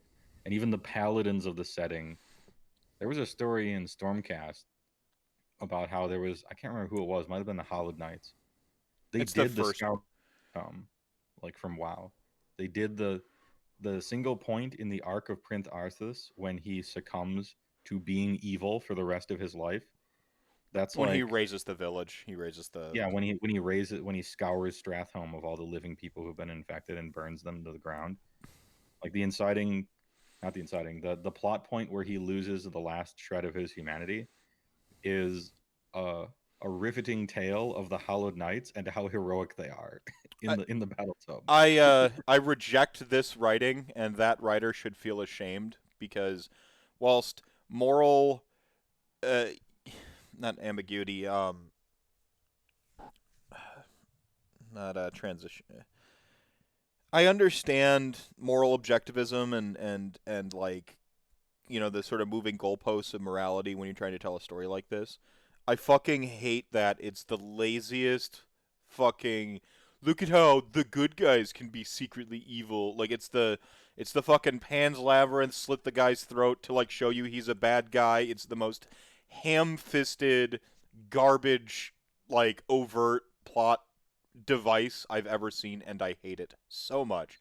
Yeah, it's a way of showing, like, In how do we show how brutal a setting is by showing that the good guys have to be bad guys, otherwise they would just die. no, my I think that's their way of showing the grim darkness. But get it out of my game about hope. Fuck off. the 40K grim darkness, I feel like that fits a little better in there. Age of Sigmar is much more about hope, or it has become more about hope. Literally about hope. The whole thing is their god throws down a lightning bolt into chaos and they fight their way back out of the darkness.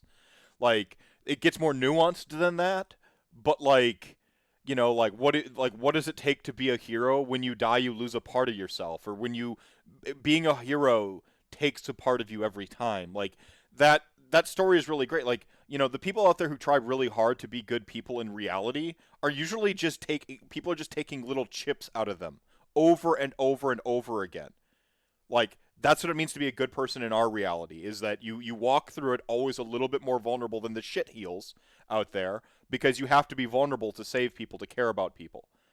And Yeah, like if you erect the emotion shield, you can't help as well, right? mm-hmm. And so to help the most, you have to lower the emotion shield, Yeah. Yeah. which just means you're becoming damaged the whole time. Yeah. But that also fits really, because it's not really like they call it the Age of Hope and Age of Sigmar is about hope. I don't think it is. I think the real premise is victory through sacrifice. Sure. I think that's truly the like elevator pitch premise of Age of Sigmar, and especially Stormcast and cities and stuff like that. Well, I mean, yeah, And I then mean, go it's ahead. about what you're sacrificing. You're literally sacrificing your humanity. Like figuratively, that metaphor works very well. Mhm. But here, the Stormcast are actually doing so because of like game mechanic, right? Like they're getting reforged and losing their humanity. Very slowly. They took the concept of you lose your humanity in war, which is true, Mhm. right? And they're like, well, what if we mystify that? And they're getting reforged, and their humanity is actually getting taken out or lost. Mhm. Like that's neat. It's a neat take on it. Yeah, no, I agree, and I utterly That's why the reject the Stormcast could be cool if they were written well. yeah. Like I said, I utterly reject the they raise a village to the ground to kill a couple chaos. I think it's dumb.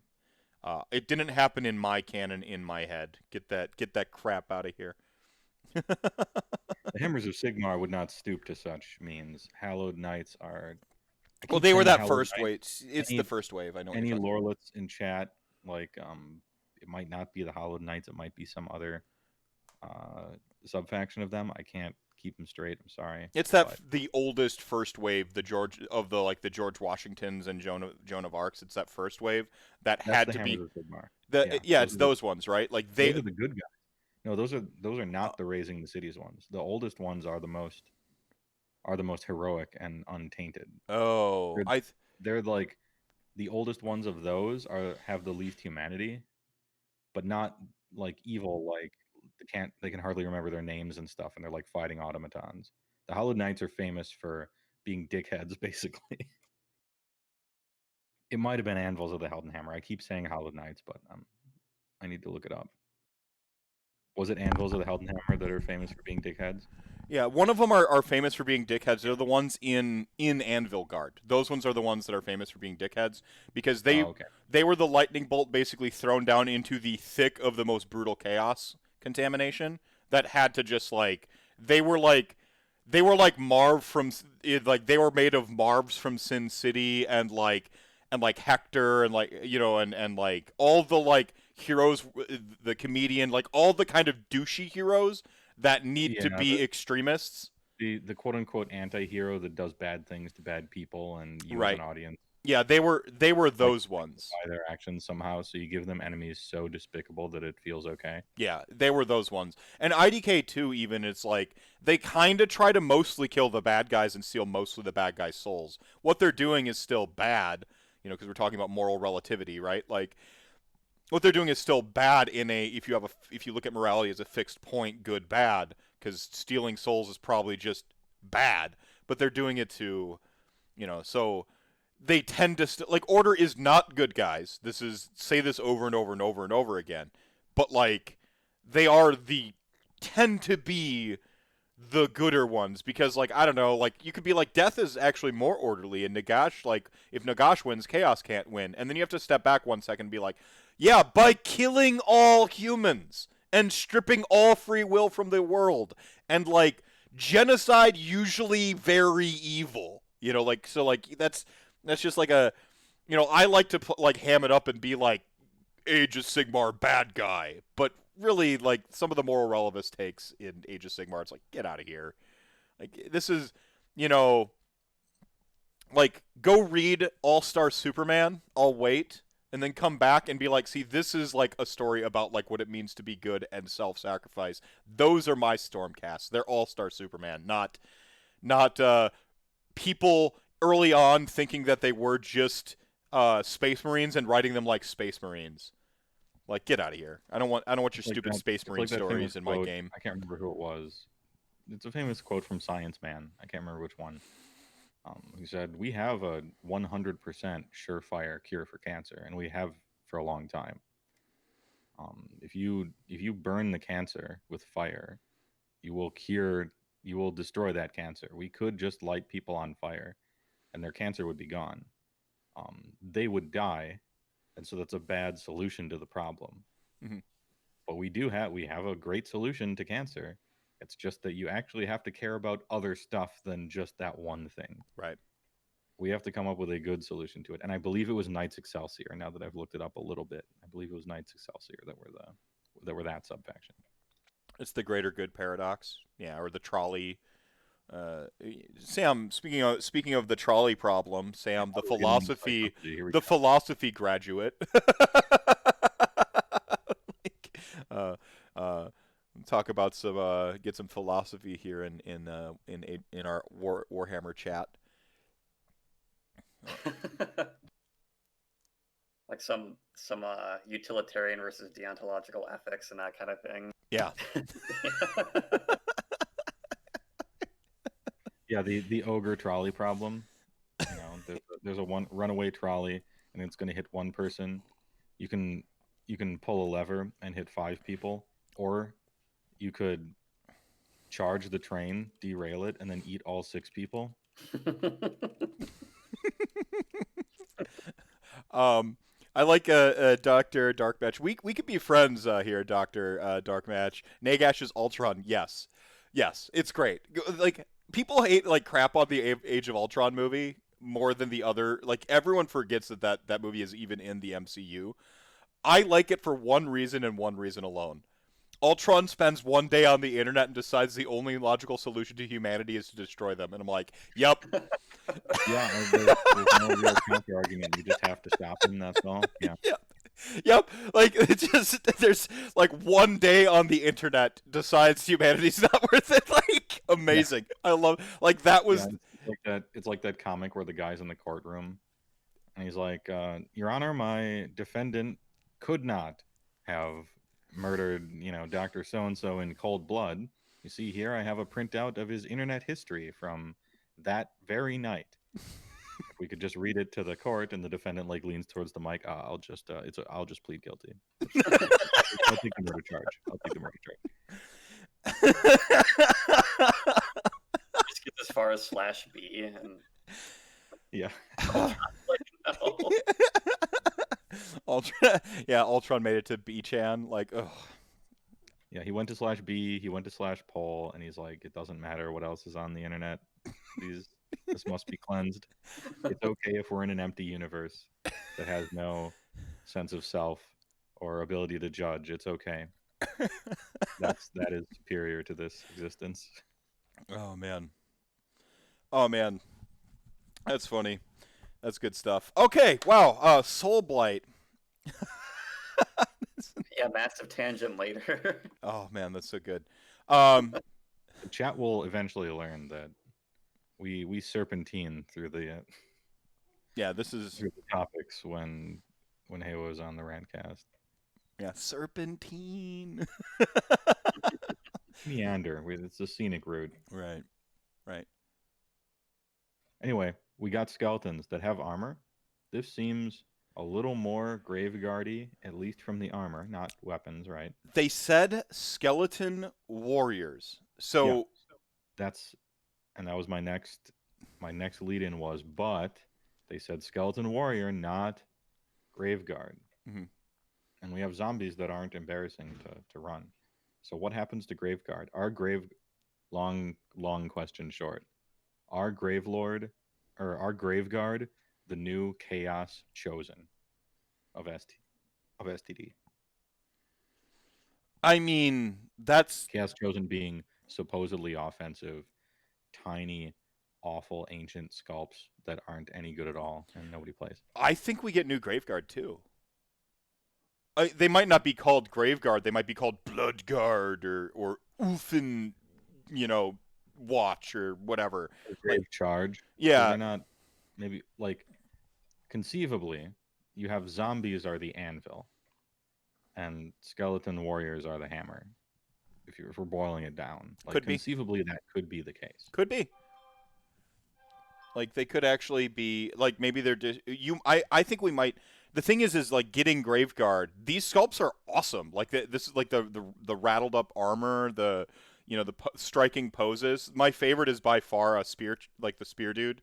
The spear dude who's just about to take a step, and he's got that. Oh, look at this! That swag. He's got that arrogant tilt to his head. Like, yeah, I'm looking at the exact one you are. Oh, like what did I say about Ossiarch Bone Reapers? The thing I loved about Ossiarch Bone Reapers is it gave skeletons personality, and like they're just Oh, that first Underworld Warband with the skeletons, yeah, 10 Kino. yeah, and we're getting that with these skeleton scarps. Like I don't get me wrong, I love my Army of Darkness kind of like quaint, novelty skeletons. Like I love them too, and I'm going to just mix them in with Yeah, harking back to the Argonauts, right? The yeah, first skeletons on film, stuff like that. right, yeah, right, exactly. So I love that too, but like mixing some of those in with like the personality of these skeletons and like just having that like that sense of decay. Like the veteran skeletons actually have like the least armor and they've been beaten up and resurrected the most, and like that really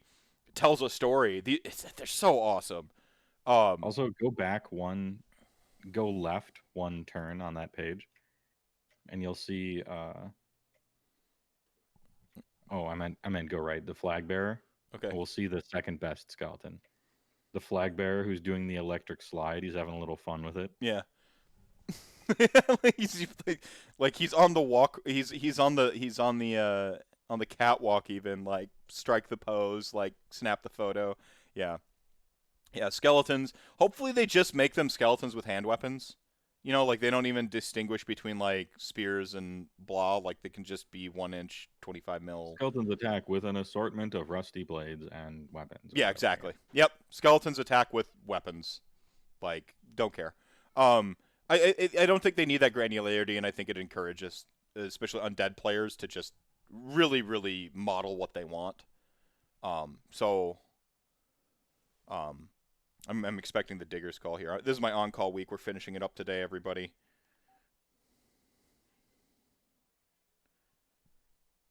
$8 a.m. tomorrow. I will not. We could also talk about bats, but honestly, who gives a shit about bats? Bats are dumb. Several undead players. They're going to be amazing on the table. People are going to use them as Aether Wings. They're going to be way more powerful tactically than they have ever any right to be at all. I am pre-mad about this, by the way. You're pre-mad about dire bats? Like they're going to be Aether Wings for undead? I wonder if are they gonna redo direwolves? Do we know? If... Yeah, I think so. We scroll down to the cover of the book. Yeah. Direwolf at heel. Yep. And I was telling Matt last night if we get new proper direwolf sculpts, 100,000 Fenrisian wolves in people's undead armies the world over are suddenly beginning to sweat and look back and forth. Is our time almost over? Yeah, I think we're getting them. Like it's on the cover. I'll get to the cover in a second because I can talk about an hour on the cover alone. Zombies. The one last point I want to make about the skeletons, or two last points. One, the side-by-side comparisons of skeletons are much taller than the old skeletons. So these new skeletons are taller. They might be 28 as opposed to 25, right? Maybe, could be, cool. Mortec do a lot with a 25 mil though, so I don't think they need to be. So that said, the other thing, skeletons are on edge to edge. If you look at their footing, mm-hmm. Electric slide guy is edge to edge. Flanged mace guy is edge to edge, kind of over. I gotta say 25. 25, no question. Yeah, like I said, Mortec guard do a lot with a 25 mil base. These guys are going to be on 25 mils. I'd be curious to see the size comparison between these and Mortec guard, because I will be disappointed as hell if my Mortec guard are smaller. I love skeletons of all flavor, but the ones made out of like custom made in a factory to be huge Terminator bone dudes like should be bigger than the like ones just resurrected on the field of battle. Even if the new ones are maybe a little taller, they're not as thick. Right. Don't be as more thick. Thick guard will be known as like more thick guard. 100%. And then the last thing would be, I think I want new Graveguard because Graveguard are sweet, which does two things to my brain. If this is the generic skeleton, where the fuck do you go with Graveguard? How extreme are Graveguard? Are those my 5s on 32s now? Of like super chads? Is it 10s like with just like, do skeletons have a good blend of offense and defense? And Graveguard are like all offense all the time with like maybe some light defense and you pay a little bit of a premium for their offense. Like I don't know. Like do Graveguard even exist because we've got these guys now? And I mean they're already pretty stellar. So yeah, Graveguard with great swords. Where are my exactly? So I want to see that. That's it. So zombies, they're zombies. Imagine like Go ahead. a new Graveguard model with the movement and two-hander size of like Bladegeist Revenants. Yeah, Like yeah. that would be super sick. I guess I don't know how all in on the skeletal theme they're going for it. It's possible that, you know, zombies are the worst, but you get a million of them, so they're a tar pit, and then skeletons are the, you know, kind of decent at everything, good in a horde, reasonably offensive, a little more expensive per model than a you get them in tens instead of 20s as zombies. And then if you want to go up higher, then you're starting into like vampire territory or night haunt territory. Graveguard replaced the Something vampire like foot that. knights. Well, and so there's the other thing is maybe we don't see Graveguard at all. We get a vampire foot hero for that elite better killy unit. We A already vampire see figure would be sick. I want like a vampire foot unit of like either vampire thralls or like those feral vampires that we saw in Curse City. We see them on the cover in the book. So maybe we're getting a unit of like feral vampire foot hero type thing or foot unit type stuff. Like it's So aesthetically, vampires need to be above the peasants, the chaff. They have to be above them physically. Mhm. This is like an important role. They have to be mounted. They have to be on horseback or something. They have to be above the commoners, right? Because they are like these are lords, you know. And so foot ones maybe stylistically don't work so well because you want them to rise above the masses. That's why they're flying. They have like levitate, like they're floating above everyone else. Look, so they can sneer down. Mhm. And so I still think you can do vampire foot heroes. They just can fly. That's all. Flyer That's on huge Gotrek, style like basis where it's like mist and vermin carrying them yeah, like forward. they don't mount or anything, but they're just like it's a bunch of bats that half of their body is a vampire or something, or they Mhm. have wings, or they're just straight levitating like some dark elf Chad or something. Yeah. Yeah, I want some vampire foot troop. Could be like a heavy like high goth heavy armored knight. They showed the non in the video they show the just quote unquote vampire lord again, which is the bat haired one. They show that again. That thing has a size to it that doesn't come across in the previous shots we've seen of it when they're cycling through them. So, Oh, eh, really? How big is that guy? um, it's in the video. You got to watch it, but that might be like a 32 or a 40 mil. Like I'm thinking it's a 40 mil or even a 50 mil base because of the thing it's standing on is kind of like looming, which would be cool. So those are your vampire lords. Give my vampire lords redeploy tricks. I really want them to get like a mist form where like they turn into a swarm of bats and they can redeploy on the table to always be in a position to like deliver awesome buffs or in a pinch become an assassin with a good ability as in it teleports into the position to murk you. That'd be so awesome. Like vampires should be able to nothing personnel kid you is all I'm saying. Um, Yeah, that's classically what they do, right? They turn into mist to creep in from under the door frame. They turn into bats or rat swarms or wolves or something. Like they're big on the old ambush tactics for sure. um, I don't know how super classic they're going with these vampires. I don't know how AOSified their lore is actually going to be. Suppose we'll see. right. Zombies, cool. Like they range from silly to gruesome. Uh, they're pretty gnarly. I do like that they've infused them with their with a Warhammer lore. It's these roots. The plant of Shyish has become evil and semi-sentient, and those are what are animating the zombies. Excuse me. Oh, this is like one of those we're not calling them zombies. It's actually plants kind of thing, or it's actually a fungus. I thought it was they come up from the ground, right? And people plant a tree on top of a grave so that they don't come up as a zombie, but they still do that kind of thing. Yeah. So zombies getting AOS lore. If I field like 60 blocks of zombies, I don't think I'm playing 60 blocks of zombies. I'm sorry. I paid my dues with 100 plus unit 100 plus model armies. I'm done with that. But somewhere Well, out there, maybe just one. I mean, maybe just one more time. you get a nice massive regiment bonus. They come in units of 20, so you buy, get Yeah, 3 boxes. 3 boxes. The rest is all Blood Knights anyway. And now now you're playing Age of Sigmar proper. 60 zombies, 25 blood knights, hero on dragon, army done. Yeah, army done. Oh, Rat Prince. I'm like, you can't stop me from taking the Rat Prince model. Can't. Oh yeah, he's awesome. Like, you can't stop me. So yeah, zombies. Okay, cool. Heywoah, you already had a take on the dire bats. Yeah, I don't like bats. I love bats. I think they're dumb as a unit. Oh, Bats are fine. Bats are fine mammals. Kind of cute. Some of them eat strawberries. they I nom. like Yeah, strawberries. they nom right? strawberries. They're like, if So, you I watch a mean, fruit bat eating, like the way they nom is really adorable. Like, yeah, they eat strawberries. I like strawberries. They're a mammal. I'm a mammal. Sometimes they're kind of cute. Like, fair enough. But like as a unit, I just know they're going to be like tactically OP, even though they shouldn't be, and I'm pretty annoyed at that.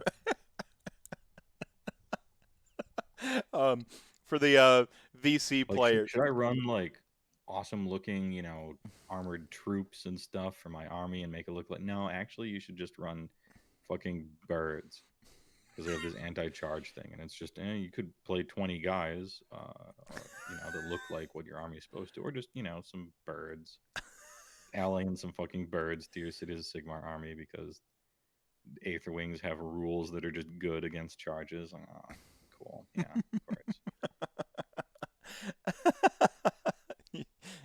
Heywoah fears things that fly, hates bats and birds. Bats are fine, but like as a unit, I don't like them. So that's an important distinction. I don't mind bats. They eat stuff I hate, which is insects. They like strawberries. We've established that. I like strawberries. Both mammals. They're fine as a creature, but like as a unit, I don't like them, and I don't like what they could be. Birds actually can fuck off. I don't like birds at all. Within or without. Like, you're so annoying sounding. Your only trick is flying, and here's the problem: you're delicious. Birds. It's not good to be a bird around ogres.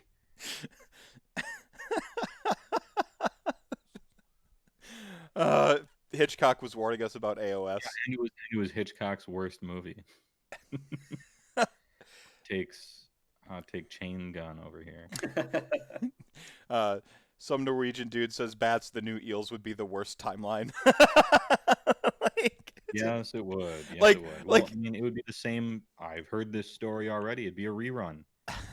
Here's an army with only amazing sculpts, except for one, which looks terrible. It's the only thing you play because it's so good. Fuck off. Anyone seen Graveyard Shift? Yes, I have. I was actually thinking about that. It is Jaws in an abandoned mine. Yeah. I remember that fondly. I'm sure it wasn't very good, but I probably watched it when I was a kid at 2 a.m. on Cinemax or something. Will necromancers be in the new book? I'm fine if they're not, Hams fan. I'm trying to remember back to vampire counts. In my first army book, Undead, necromancers were in. And I remember in vampire counts, my vampire counts book, the first one that came out, I don't remember what edition that was. 4th ed, maybe 5th ed, when the split happened from army book Undead to vampire counts and Tomb Kings. I'm trying to remember. My army in vampire counts did not have a necromancer in it because vampires took the role of necromancers for like your allegiance ability, what your army abilities. Then you had to keep a vampire within range of your stupid skeletons, or they exploded, or you had to keep them near your zombies, or they couldn't make you had to like do that. When your vampire died, your troop you shed troops across your whole army. You took break tests across your whole army because like the will of the vampire wasn't there holding the stuff together. I think spiritually, it's okay to have like my necromancers should be vampires in this army. I should have the vampire who's like specialized in like thaumaturgy and blood sorcery. I should have a vampire like that. Like Dracula in Castlevania is a fucking wizard. I don't need a mortal necromancer in my, let's check it here, Soul Blight Gravelords. It doesn't say like humans who made a pact with Nagash Gravelords. It's vampires. I want my vampires to be the casting power of my army. Like I really think that would really just be the cherry on top for this army. Keep death mages around. I want the entire necromantic undead army elsewhere. I want that army of flesh constructs, some zombies again, like Frankenstein monsters, but AOSified, controlled by the will of death mages. I want that as an entirely different army. So that's I really want that as an entirely different army. And again, I'm fine if they keep necromancers out of this for a little bit. I don't think they will. They want to sell you models, so there's going to be a necromancer in this book, and yay. But in my ideal world, necromancers are kept out of this book because I want a different army that is the death mage army.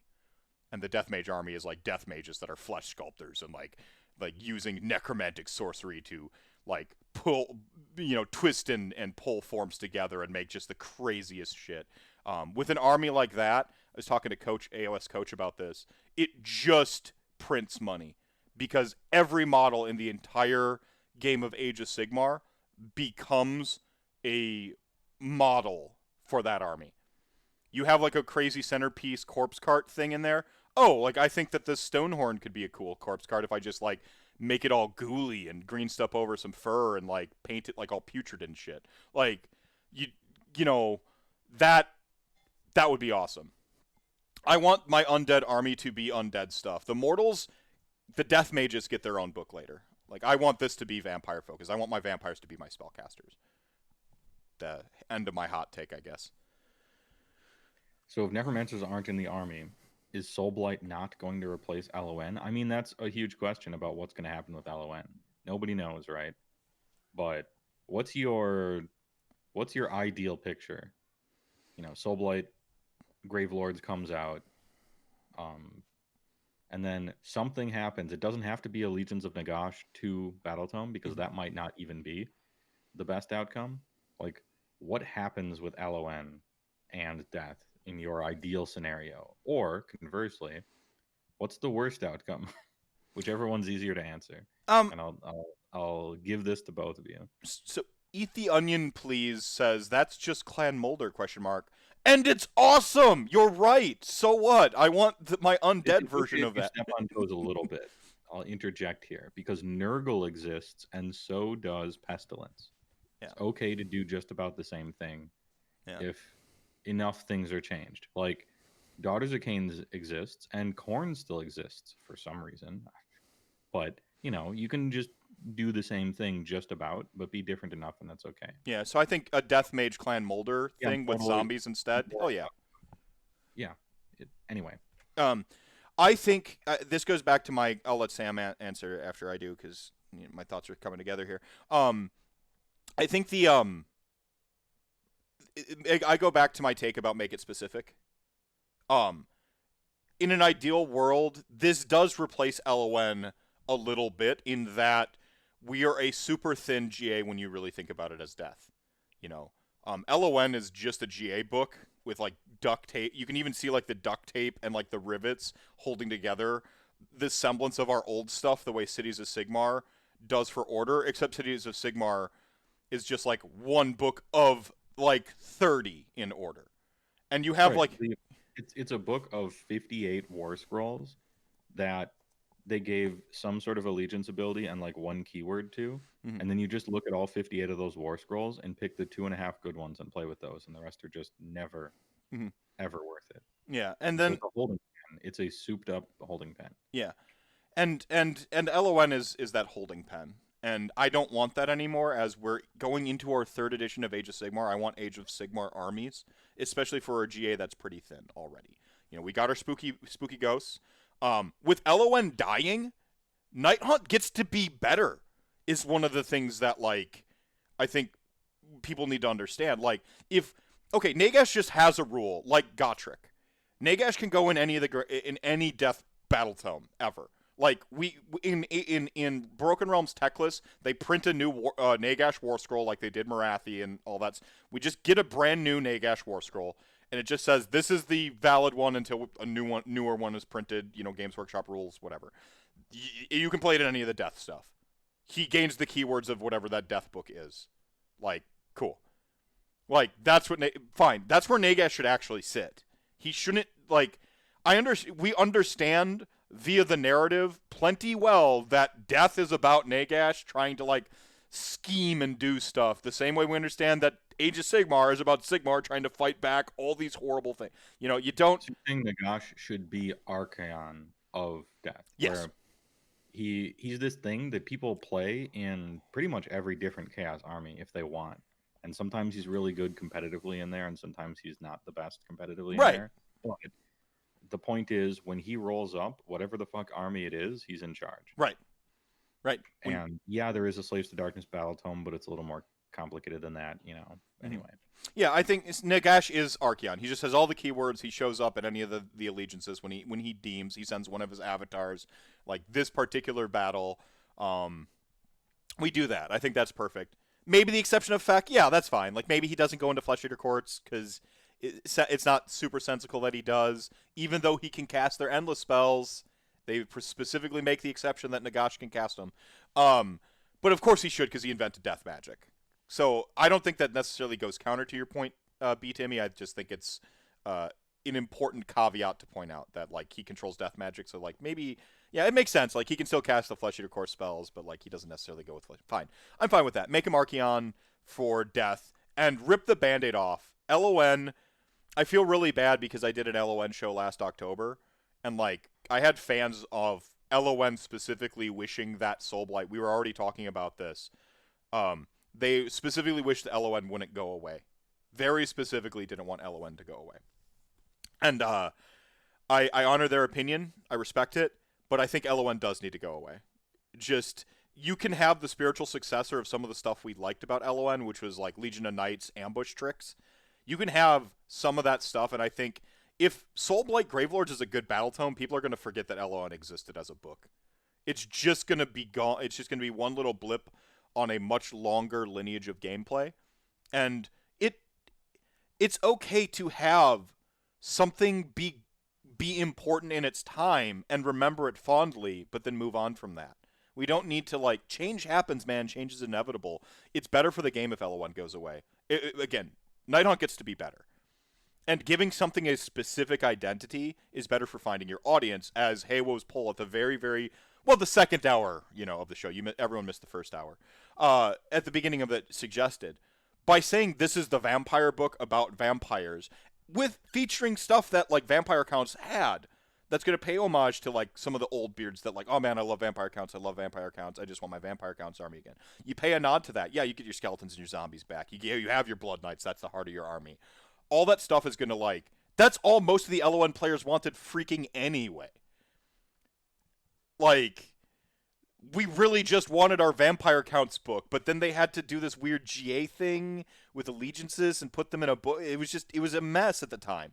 2 people in the world, it was me and Ian from Just Play, were like, this book is like, this is a bad book, but it's a necessary book. And everyone was just like befuddled by our takes at the time, and I'm happy that time has proven us correct with it, and the further we get away from the book, the worse and worse it seems for its time even.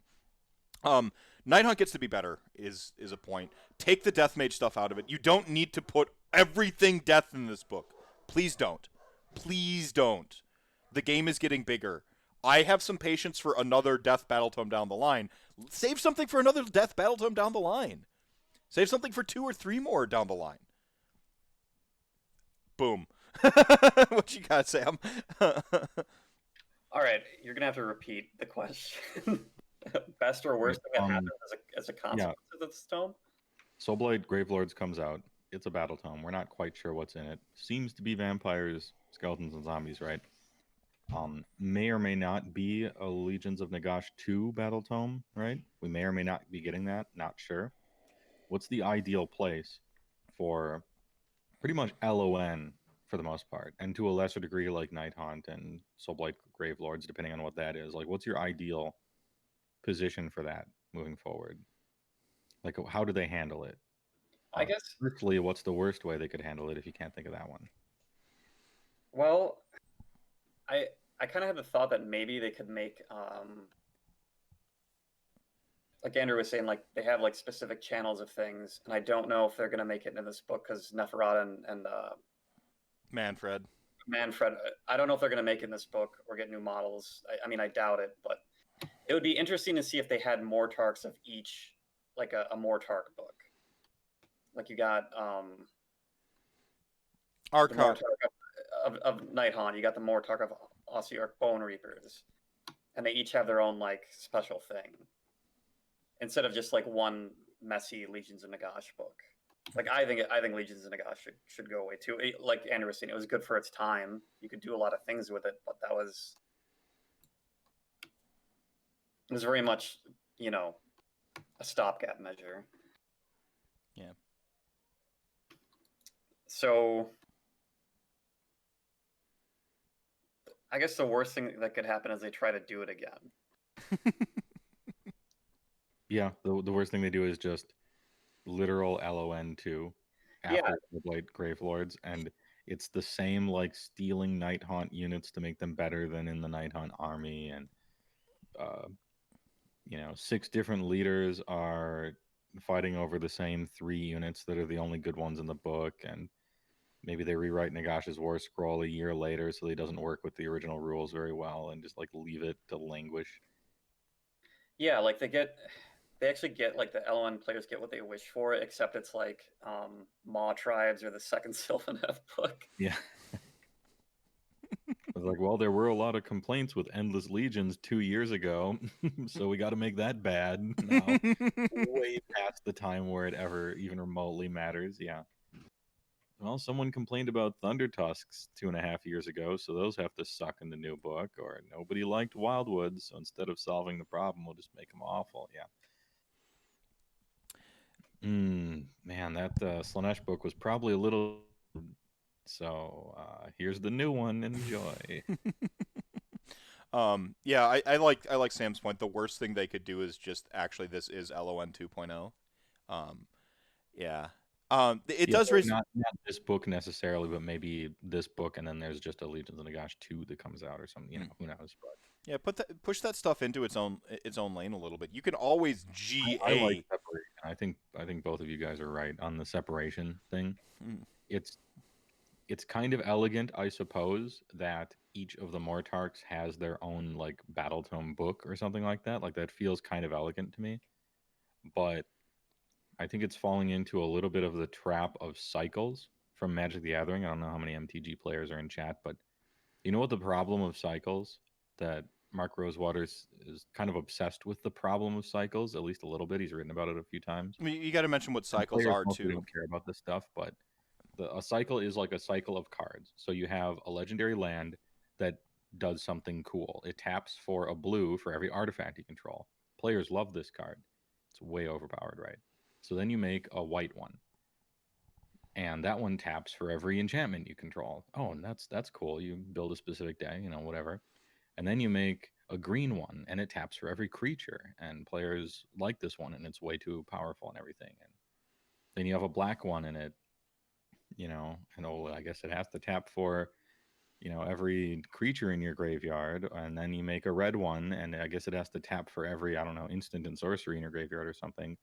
Those aren't the last two, but the point is that when you have a good idea and then you do a second version of that idea, it's like, well, why don't we just, we gotta continue it. We gotta do that for every color, right? And so you have a good idea like Soulblight Gravelords, where conceivably this is, you can play you can play the Vampire Mortarks in this book, conceivably. I don't know, but my guess is that you can play Manfred or Neferata in here, and they have their own little, rules and stuff or whatever like that. But I think splitting it up, how Legions of Nagash did it, where it's like for every Mortark, they got their own little sub faction, allegiance stuff, and then you choose one of the Mortarks, and they those are the leaders of that army, and it's one for each of them. I think that was falling into the trap of the cycle, because you're really just switching out whoever the leaders happen to be, and you're just all using the same troops, and they weren't like different enough. Mhm. I think if it makes sense as a cycle, do it, but I don't think the Mortarks are different enough to warrant that. Manfred and Neferata are Oh, close enough to each other as powerful vampire heroes that they can just both go in Soulblight Gravelords. It's fine, and then you choose one of those two or neither for your army. Olinder, official Mortark now, right? And she has her own book, and it's called Nighthaunt. And then Who is Archon, super metal in the narrative, by the way. Every time yeah, Olander shows she's up in the story, she's just murking folk. It's amazing. yeah. I think you split it up into different battle tomes, but you don't quite go full cycle. Like, you can have two Mortarks in the Soulblight one because they're both vampires. Lady Olinder is officially a Mortark, and her army is just called Nighthaunt. It's called, like, you know, she really is the Legion of Grief now, you know. And Archon, maybe that's OBR. Maybe that's your, human necromancer, new battle tome, new direction, way to go. Mhm. And then you have Nagash himself, and he's like Archaon, and he can go wherever he wants, and whatever army he's in, he just knows all their spell lores. Mhm. It's just on his war scroll. Like, if you include Nagash in an army, he counts as your general in addition to whatever other general you have. Double Jennies. Yeah, good Marathi design there. Good design space. Double Jennies. Yep. And he knows all of your spell lores. Like, he just knows all your spells because he would. And then there you go. Mhm. So yeah, that's what I think. I want Olinder as Nighthaunt and Soulblight as Manfred and Neferata, and do something with Archon. Maybe double down on him just being in charge of OBR. Like, this is his life's work, his dream. That he belongs in there, or make him do something When else. the Death Mages come out, Nagash he fits ends up with wherever. those. Archon ends back up with it. So the Death Mage book that comes out down the line. That's where he goes. Yeah, because there's going to be a second wave of OBR. Like, Yeah. I For feel sure. it Yeah. in And my with the second wave of OBR, they bones. come out with OBR 2, and we talk about how this is, Archon's greatest triumph or whatever. Yeah, like he can take some. He's the And only then like. Nagash you can just put in any place, and there isn't the Legions of Nagash book. The only thing all of these armies except Nighthaunt share are they have zombies and they have skeletons, and they don't share any other units. Yeah, like yeah, you get to share those core troops across them all. They don't share any other thing. Yeah, no, But not, no, not Hams fan, you're not wrong. yeah. He gets Death Mages and Null Myriad. What if in his design space, he's one of the only Mortarks who can ally in OBR? Like, does that not Not say even the ally in, first but among? they get the keyword. Yeah, He's like a Stormkeep, right? Like, well, actually better than a Stormkeep because you can have him be a general. But the point is, yeah, like OBR2, it could be OBR2 with Archon as a bigger component, or it could be OBR2 happens, and that's sweet. And then Archon is the Omega Lich, death caster faction with like mummies and shit in there, like mummy wizards and stuff. And he can, up to 1 in 4 units in your, Archon Arc Mortesian army can be an OBR, and they gain all the keywords. And when you have them use an RDP ability, maybe you use a command point, and it's a bad return. That's a bad rate of return, but you can actually do it. So maybe it's okay. Something like that. well, it is a quality of the Ossiarch Bone Reaper book that switches how RDP works. You can still use command points to do Ossiarch Oh Bone yeah, Reaper yeah, things that's right. theoretically. So Because it's only because of the allegiance ability that you can't use command abilities. Yeah, you're right. and they read like command abilities, and Oh, it's the right, thing you that can't spend says, command points specifically. yeah, you can't spend command points. You're still using command abilities. You gotta keep in mind. No, I like Wave 2 OBR comes out some point down the line, and they refine Archon's role, and theoretically, Death Mage book Legions of Sacrament, except now it's called like Sacrament Death Mage book, whatever. I don't know what they call it. That comes out. That's where we see our mortal death stuff. Um, with our flesh crafted stuff, and Archon is the Mortarch of that, and he gets a 1-in-4 thing with OBR Null Myriad specifically. Like he can 1-in-4 units can be a Null Myriad thing, and they play with this in some way that we can write allegiance abilities to make it work. That's fine. Yeah, I mean, there's a ton of different mechanical ways you could smooth it over. You can smooth it You've over. got a spell you cast, and when you cast it, you get a D6 RDP. Or if there are any Mortarch in your army, then you get one RDP. You get a less RDP than an OBR army, but you get some, and you can spend it. Or Yeah. Yeah. whatever. There's a ton of ways that you could like make it actually work. It wouldn't work if you didn't write rules for it, but this would be in a new tome, so you probably would. Yeah, you can make it work. And would that not say first among Mortarchs, as Archon is? Like, he has essentially 2 armies. He has... Because he was rewarded the Null Myriad for his fealty, essentially. Right. But he still theoretically has this Legion of Sacrament, this whole legion of an army unto itself. My question is, okay, so Manfred and Neferata probably fit in Soulblight Gravelords. They're vampires, okay? Get new War Scrolls so that they feel a little bit different, right? Maybe Manfred's kind of like a Soul Scryer in that he can like deep strike units with him. Like you can just pull some units with him to deep strike. That'd be really cool. He enacts if you would deploy Manfred instead, he enacts a cunning scheme. Mm-hmm. Put him underneath the ground in the Grave Realm, and then on the first turn, every turn you roll a d6. On a 2 to 6, you can deep strike them anywhere on the table. On a 1, he destroys the entire world. I love it. My question is, do we see a new Mortarch with Soulblight Gravelords? I hope not. There's so many Mortarchs, we're struggling to find a place for them all. Right. I mean, I'll take a brand new zombie dragon sculpt that looks like it's on the cover there, that looks nothing like the Velocida. Mm-hmm. Like, I'll take that. Perhaps that's the prince. Tyrant Maybe Mania. that's the Red Prince. Ooh. Maybe it's that. What's that type of dragon that people that are 100 years old and played actual Warhammer Fantasy were talking about? It's a type of zombie dragon. Somebody said it in chat. I'm just going to scroll up here. Flesh. It's like a hyper dragon or something. It's got some name. Yeah. Give him Death Mages and Null Myriad. Yep. Get it, Bones. You're welcome, Tyrant Mania. Thank you. Legion of Sacrament hopefully doesn't get trash canned if Archon goes to OBR. We already kind of addressed that. We're not talking about trash canning anything. We're Abyssal talking about Terror. Is it an Abyssal Terror? Recycling. Yeah, Abyssal Terror. That's what I'm talking. Yeah. Maybe it's Vampire Lord on Abyssal Terror, and then Red Prince gets a new War Scroll and a new Sculpt or something like that.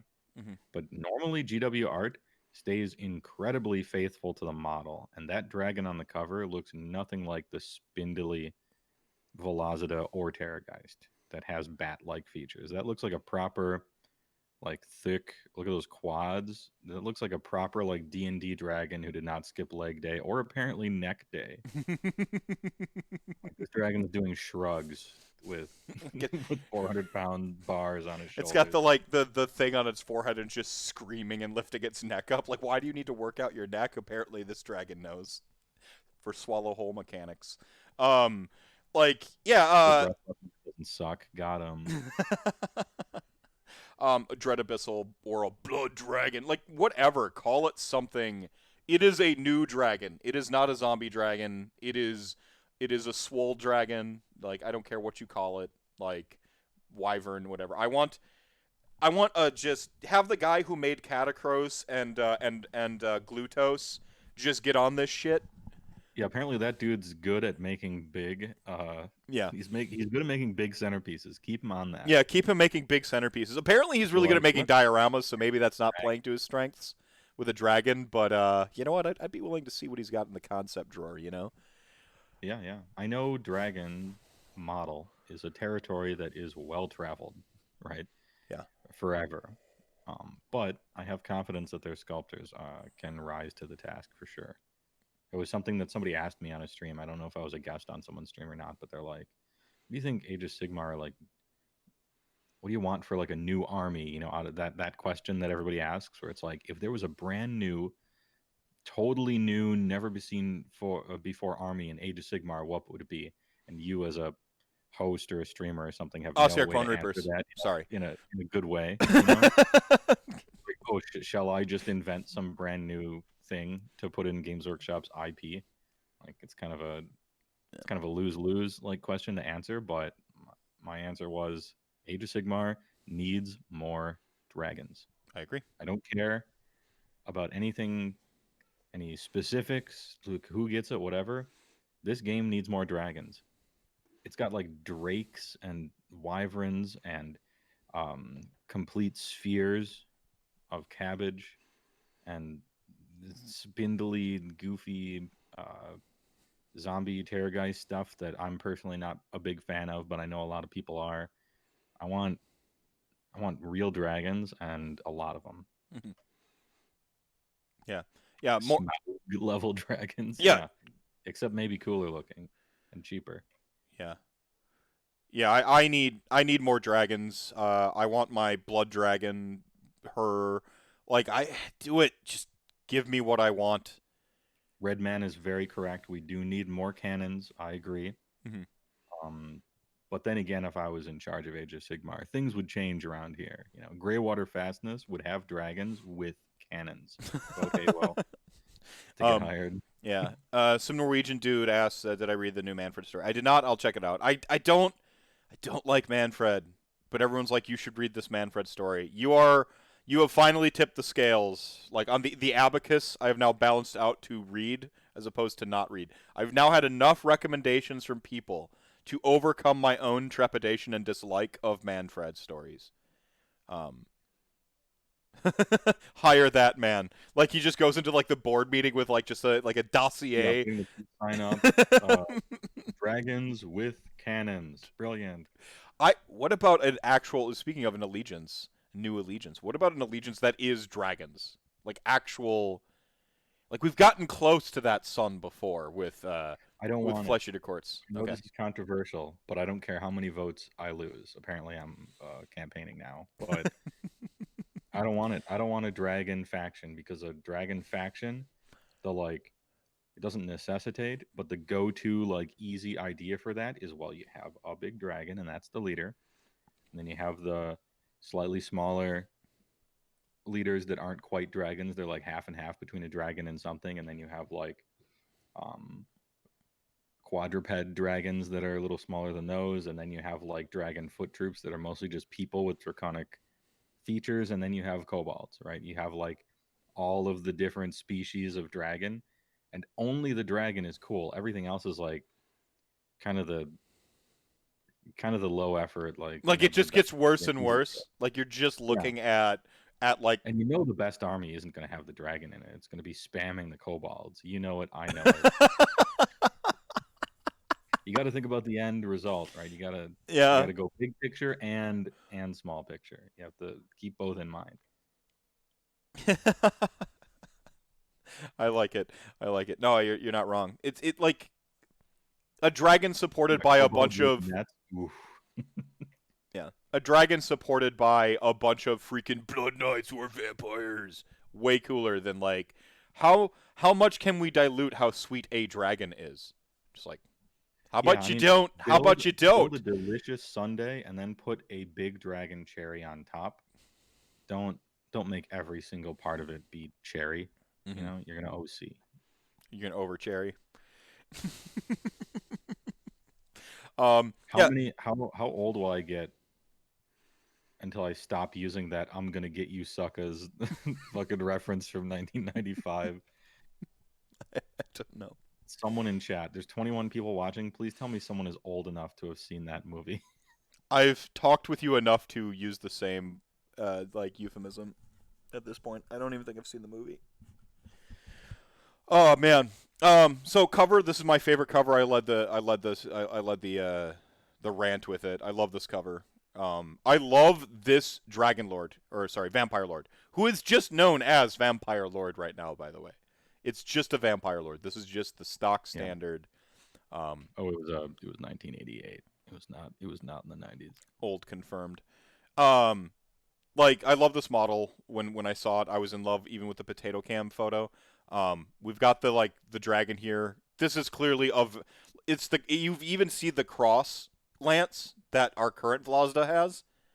Um, like here, so we're getting a super sweet huge dragon centerpiece. Can't wait. Direwolf there. I think we're getting new Direwolf sculpts. Maybe not. Maybe it's the old Direwolf sculpt because this looks very similar to the old Direwolf. I can practically see the seam where its jaws come together on it. So this looks like, because I own some of these still on rectangle basis. I haven't even pulled them off them yet. So this looks like those. You got your skeleton hordes. You got some zomblors. You can see a dragon knight back here. Sorry, a blood dragon. Sorry, blood knight. Old vampire counts, when they first split them up, they were blood dragons. The blood knights didn't come until 7th ed. So the new book is so pretty. I love it. I'm gonna buy the I'll buy this. I'll buy this for $1. Yeah, I don't know. I feel like I had other stuff to talk about with Soulblight specifically. I'm just again, I might actually be James Workshop. I get to be Ben Kingsley at the end of Lucky Number 11, or not in the middle of Lucky Number 11. I live on both sides of the fence, and the grass is always green.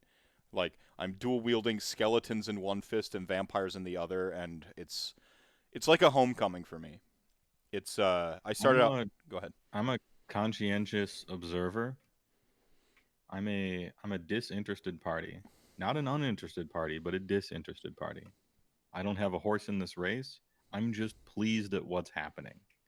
That Soulblight Gravy Lords. Good. Oh, Luminath is coming out. Good. Yeah, Yeah. High Elves. That's good. Oh, Vampire Counts. Yes, that's good. Yeah. Yeah. Well, so Sam, you've been collecting LRL now. You have Sylvaneth. Where are you at in your LOS LRL conquest and the second wave? I haven't gotten to talk to you about the second wave yet. You mean, have I bought more models? Sure. No, no, I haven't. Don't you know how like a bunch of white guys AOS podcast is supposed to work? When you're asked if you bought something, you say yes. I mean, I bought the box set and then got there me you the go. box All right, set. we're good. So no, I definitely have models. I just don't have all the models. If Teclis is gonna come and try to push Nagash's shit in, we have to have a battle. I got my first shot for my vaccine. My second one's scheduled for the week of my birthday. So I will be vaccinated here very soon, and I get to have friends again. I can't wait. And the first thing I want to do is destroy some stupid pointy elves with either my bone daddies or vampires. Oh, Sam, they came out with the name for that dude, the LRL guy on the mount. Oh yeah, I saw that. And his name is so high Alphianly long that I was dutifully impressed. It was great. I found the article. His name is Lyrior Uthrael, the Lord Regent Supreme, voice of the Lord Phoenix, and Warden of Ymetrica. You got to say the whole thing every time. It's yeah. Now this is a high elf hero. This is what I'm talking about. Yeah. Really rolls off the tongue. Yeah. That's Tyrant Mania. You know what? It's short and it's to the point. That's elegant. Phoenix, you say? Yeah, he is the Lord Regent of Tyrion. Mm-hmm. And he speaks for Tyrion as well. And you can get a normal version that's not named as your Lord Regent if you want to give him artifacts and stuff. They learned from the Volturnos thing, which is just a good. It's just a good. Give me the two versions, please. Yeah, I'll probably kicker when we all have our shots. I'm ready to lose to with your vampirates. Yeah, a Madison trip is in my future. I can come and murder 2 armies with 1 stone, or 1 bone, as it were. Anyway, you were saying, Sam, what's the plan? Yeah. Are you being a 400 IQ wise Buddha on a mountain and just waiting for the rules and then getting what needs to be got when you know all the information, or are we full consume and you're just getting the cool stuff before you know anything? I mean, I am torn between the two, and I don't want to go an exact middle road. Like I'm looking, this is a new post, and they have like new sword masters and stuff. Which, I mean, they look all right, but they have a bolt thrower now. I got cold sweats when I saw it, remembering your bolt thrower. I got cold like the conversations you had on how many of my zombies and skeletons you'd mow through per turn with your bolt thrower, and like just like perspiring when I saw the thing. It was I accidentally did a review show of the second wave of LRL because I thought that was going to be my Soulblight review week, and I saw that bolt thrower and I was just like, God, not again. Yeah, and the Venari Star Shard ballistas, like the bolt thrower guys. Can we just talk about for a moment, if you have it, if you're able to bring it up, the sculpts are mean mugging, 10 out of 10 mean mugs. Oh yeah, oh yeah. These elves are ready to kill. Yeah, these faces are actually quite nice, and that's a rarity even among the new models. And good quiver, nice. I like the quiver. Looks like a harp. Yeah, I'm really just gonna have to wait. I do like everything that's like the first wave of everything, but like the second wave of all this stuff also looks really cool. Does so it, I am gonna have to wait. I'm you sorry. you so you did play like High Elves back in the day. I think I tracked it down. We were at like third edition or maybe fourth edition when we. Yeah, we were. It was like third/fourth. Yeah. You did play High Elves then, and when the new like Lumineth Realm Lords came out, like I kind of got like residually happy for you. I'm like, oh sweet, like, but what does Sam think? Because these are weird. These are not High Elves. These are like the base troops are like the Wardens, the Sentinels. Like, yeah, those seem High Elfy. But then like freaking Cow Mountain like comes out, and some of that other stuff that's a little bit more gives me some Tibetan vibes. Like some Yeah, a little bit Tibet. like It's kind of refreshing, actually. It's nice. It's nice to branch out. It is.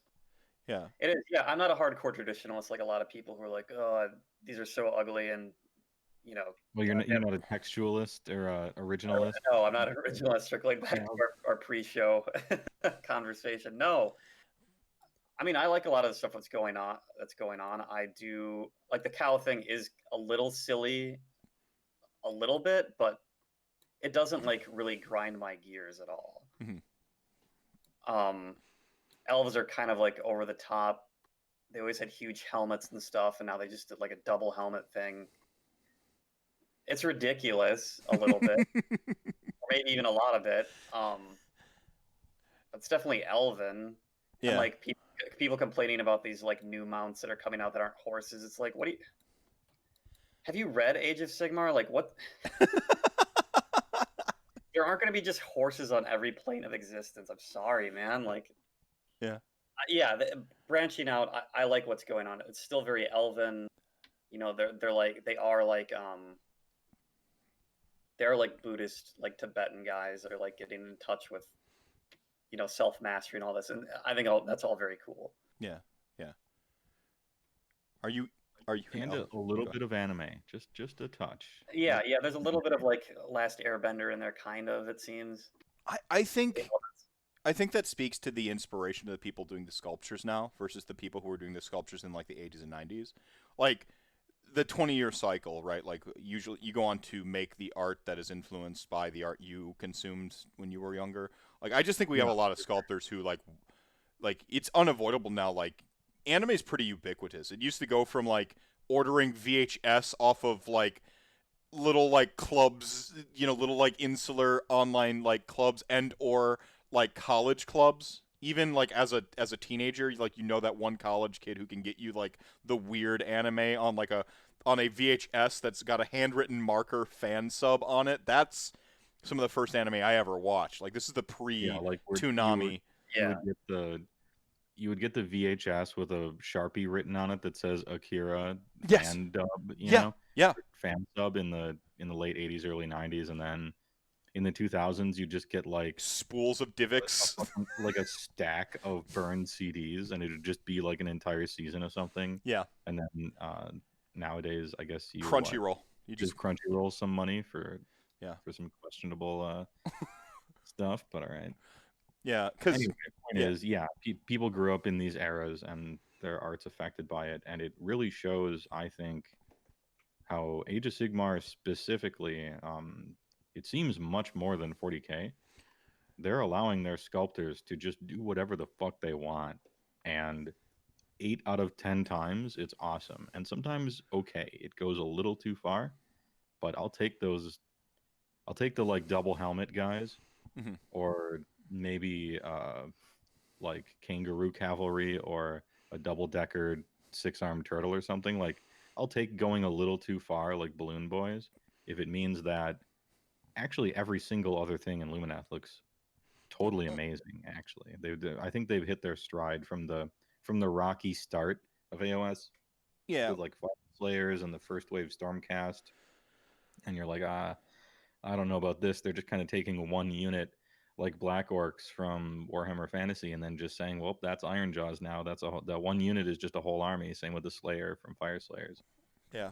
And now they're just like do whatever comes to your mind, even if it sounds ridiculous. Just do it. Just have it be really good, and no one can complain. Well, to your point, like I've heard from talking to Martin Orlando, who keeps a thumb on, like the actual sculptors Yeah, and the who's who of like who's sculpting what behind the scenes. From what I hear from him and corroborated by a couple of other people, most of the sculptors want to end up on the cash cow, want to end up in 40K. But from an outsider perspective, I'm like, why? 40K is very sort of rote. It's very Oh yeah. like it's gotta look like 40K. You're kind of locked into. you're creating on you're like the bumper bowling railroad of creation, and that's much easier, and it probably pays way A better bet, because yeah, it's a gigantic game, right? Like you probably get paid better. yeah. And You so you probably go to AOS and you make fantastic flamboyant nonsense to be like, look at how great I am as a sculptor. Please hire me for the easier job that pays better. Yeah, you just get to start making like a new flavor of Space Marine, like a new set of poses. That's what you go down to make What the if that big bucks. Primaris Marine's arm was up and he had a different, Malibu Stacy hat? There's just cash register noises in the background. Shall we update our Eldar from 1975, sir? No, no, I don't. What if the tank had a new hat? How about that? yeah. You make your indie horror film to get the Avengers movie, says SJ Arcade. Yeah, Yeah, that's yeah, you make Dead Alive so you can direct Lord of the Rings. Yeah, exactly. yeah, yeah. You make Desperado so you can make Shark Boy and Lava Girl. Oh no, the metaphors run away from me. Well, Robert Rodriguez dances to his own tune. He's just He does, yeah, yeah. he's And his kids wrote that movie so and that he then could he make made it. just for his kids. Yeah, And he made a killing on it too. Like it's still like the lifetime gross of Shark Boy and one Lava of Girl his is best-selling movies. absurd. It's absurd because making crap for children where you're not insulting children because that's the But not insulting kids. They wrote like kids wrote it, right. and I'm not doing this like Batman versus Superman. I make fun of it because kids wrote it, but that's the joke that they didn't. Hmm. Shark Boy and Lava Girl, they actually did. So, Yeah. and he has a special place because he would always go to the studios as a rule, Hmm. and they'd be like, "Can you direct this movie? We'll give you $25 million." And he says, "Yes, but I'll make it for 7 million. But never ever tell me what to do and don't talk to me. And it will sell the same amount of tickets at the box office. And I have proof historically. Here's my stats." And they're like, "Yeah, we'll spend a third of the money, and we'll just never tell you what to do again, and you have final cut." And he's like, "Yep, all right, now please don't talk to me again. Not even at the premiere." Well, like to the Shark Boy and Lava Girl thing, it is written by kids, and that's why kids love it, and why it's such a constant grossing thing. There's a very cynical way adults tend to make stuff for kids, right? Like they're like, oh, just throw a fucking stupid hat on it and like have it be colorful, and the kids will love it. Oh, Angry Birds is popular right now. Let's make 2 Angry Birds movies.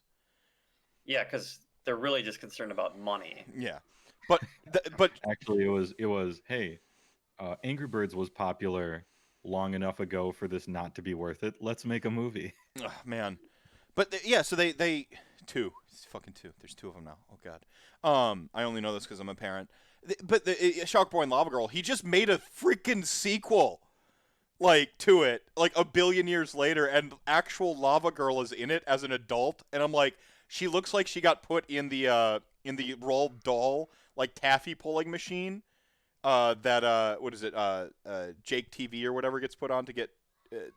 They left that out of the movie, but in the book he gets like taffy pulled to be tall. It looks like they literally just like stretched her up. She's just. I'm like, you are exactly Lava. It's weird when people grow up and they look like identical to their, and you know you just haven't seen them in a long time with an actress like that, and so it's just two snapshots, and you watch them back to back because you have kids, and I'm just like, but they couldn't This get. isn't a glow up. This is a glow sideways. Well, she just grew up. She just So got. they're just the same. Yeah. Battle Angel Alita unironically watched it twice in theaters. I'm gonna be honest. I haven't seen the movie. I've only seen the anime movie and read the manga. I don't. I haven't seen the new. I haven't brought myself to watch it because I'm afraid. What's his name? It's the Austrian actor. His name always escapes me. He's in Inglourious Christoph Waltz. Basterds, the Jew Hunter. Christoph Waltz. Waltz. They chose the perfect actor for scientist in it, but I was concerned about like it looking weird, and plus it's the most boring part of the story. Hold on, I'm literally standing on a soapbox at this moment. Battle Angel Alita manga is so excellent, and the worst part of that entire run is the part they have now made two movies about. The worst part of the story, the most boring, they made two movies about it. Choose any other part of that series. It is 10 years later, and I'm still mad. Anyway. I love it. I love it. No, so just reset a little bit. Like Age of Sigmar probably is the lower paying job, but they get to like they still take risks. They still have like their heart, like because they're trying to land the cushy like 9 to 5 job where you're just like, ugh, Space Marine arm goes up. But with LRL, they released the weird stuff first, which Sam, you have 2 boxes. And now they have this new stuff coming out, and like I look at that new stuff and I'm like, this is just old high elves. I'm like, this is they even used synonyms for what their names are. So rather than like, what was it, Swordmasters, now they're Blade Lords. Blade Lords. I'm like, yeah, it's just straight synonym. It's straight synonym. I think they did well mixing new with the old, because the spearmen are classic high elves. They don't even have double helmets. They're just classic. The horseback guys are so classic it actually hurts. The sword masters we were talking about. Yeah, there's the double helmet, stupid cow helmet guys, and now we have kangaroo cavalry. But I think it ends up being a pretty healthy mix, in my opinion. Talking with Martin Orlando, the kangaroo cavalry, the worst thing they did was paint those terrestrial colors. If they painted those kangaroos like green or like lizard-like skin tones or bird-like plumages, like the read would have been completely different. You would have thought Tauntaun, or you would have thought some other. The fact that they might have wanted you to think kangaroo. I really like the normal Lumineth color scheme overall. I'm not necessarily talking about their mounts here, but white, gold, blue is one of the few default color schemes that I think is actually perfect.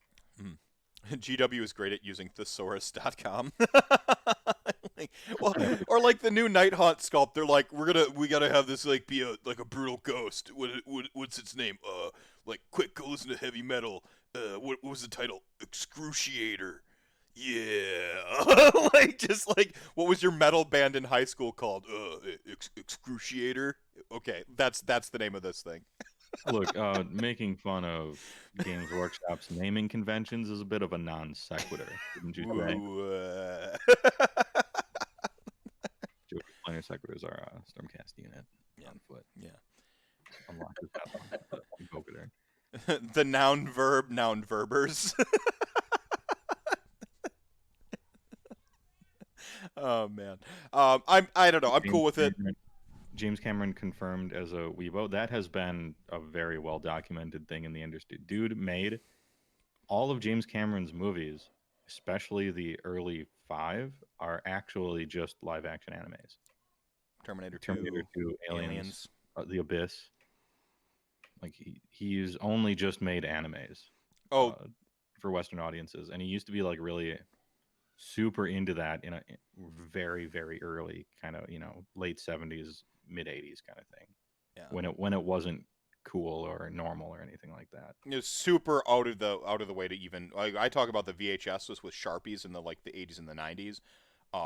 He was, I mean, you're talking like to even know about it to begin with. This wasn't like you caught Macross one time or Robotech one time and your uncle happened to know, like, be in a AV No, club in he was super college. into it.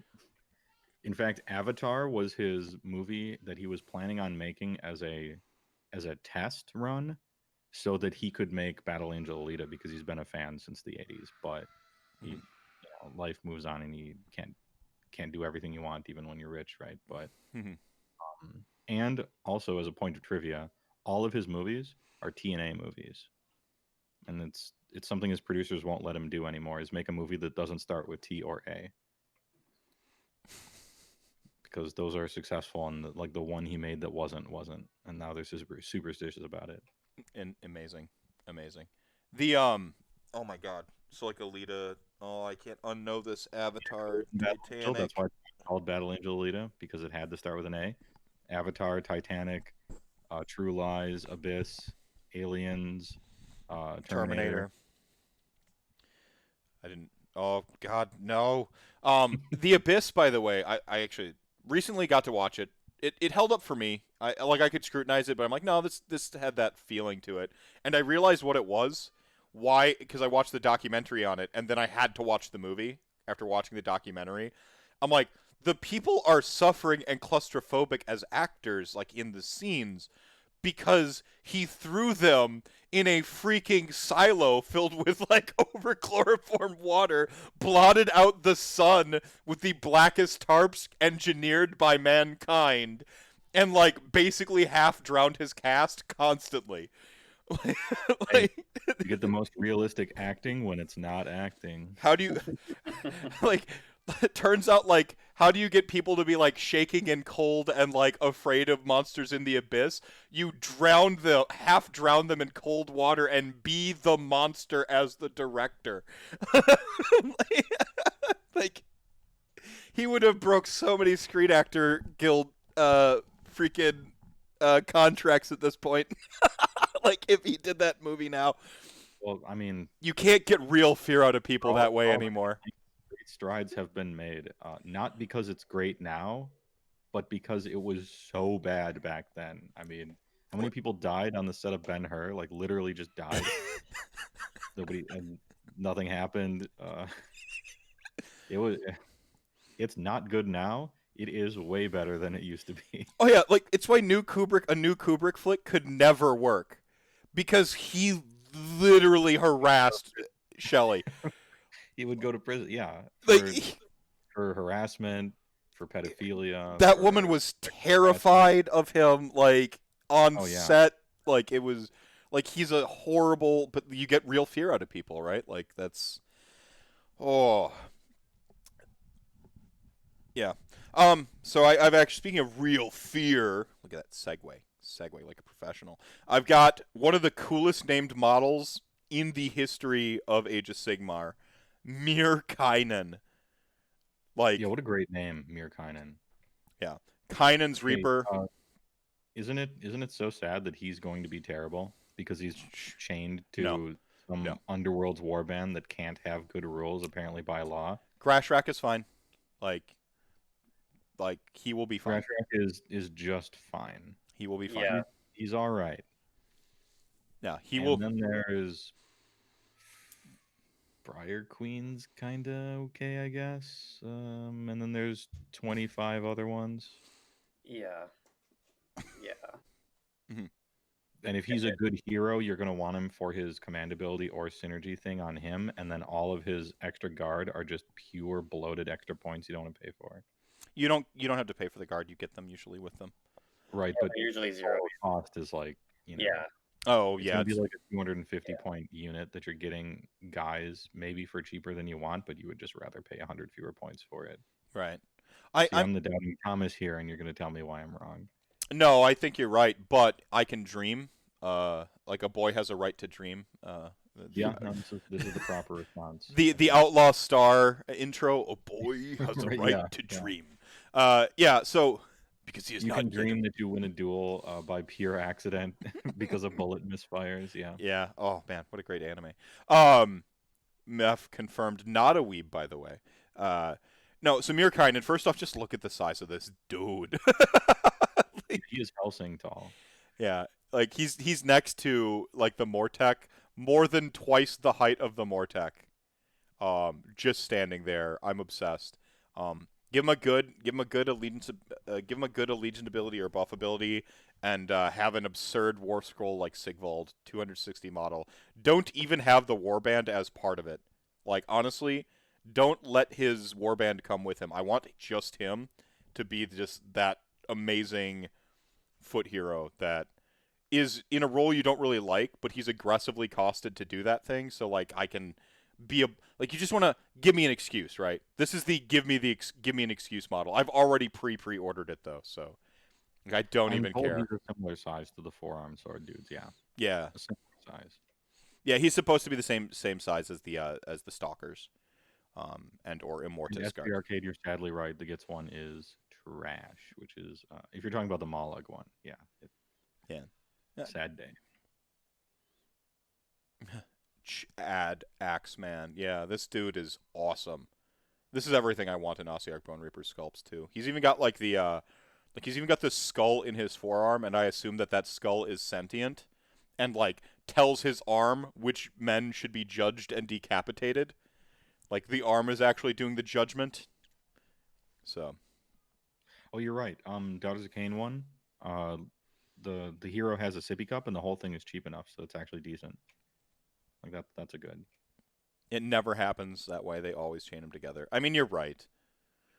Vampire Hunter D arm. Yeah, exactly. Speaking of anime influences again, with the in the hand. D. I mean, is this just like I come on your show and it becomes anime hour? The Apparently, where you no longer hide your power level? Is that what happens here? I think so. I think so. Except hiding your power levels become a dog whistle for alt-right fascists. Um, Oh, Has it? I thought it was about pretending yeah, you're not an anime it nerd. used to be, but now it means pretending you're not a alt-right fascist. Well, the best way to fight against that is to use it in its proper original way, and resist this Mm-hmm. pointless trolling, trying to take over someone's word. That's our nerd word. Get out of my face. We Not, didn't let it work. We didn't let it work with Sad Frog. We're not going to let it work with hiding our power level. right. Yeah. Yeah. Get You out. know, Yeah. Nazis eternally fuck off. By the way, rip Vic Morrow smashed by helicopter on set by John Landis being a piece of shit. I did not know this. oh, apple doesn't fall far from the tree. Speaking of Landis, that's a Max Landis joke. Um, Translator's note. Never mind. That would actually just take too long. Don't bother googling it. Great content.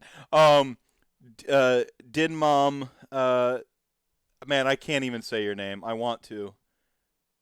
Papa's at the end of it though. I call him Dinma, and Dinma. then sometimes Dinma Mama Papa. It's not exactly correct, but I have Din- an understanding with my viewers that sometimes I'm going to read their names wrong. yeah.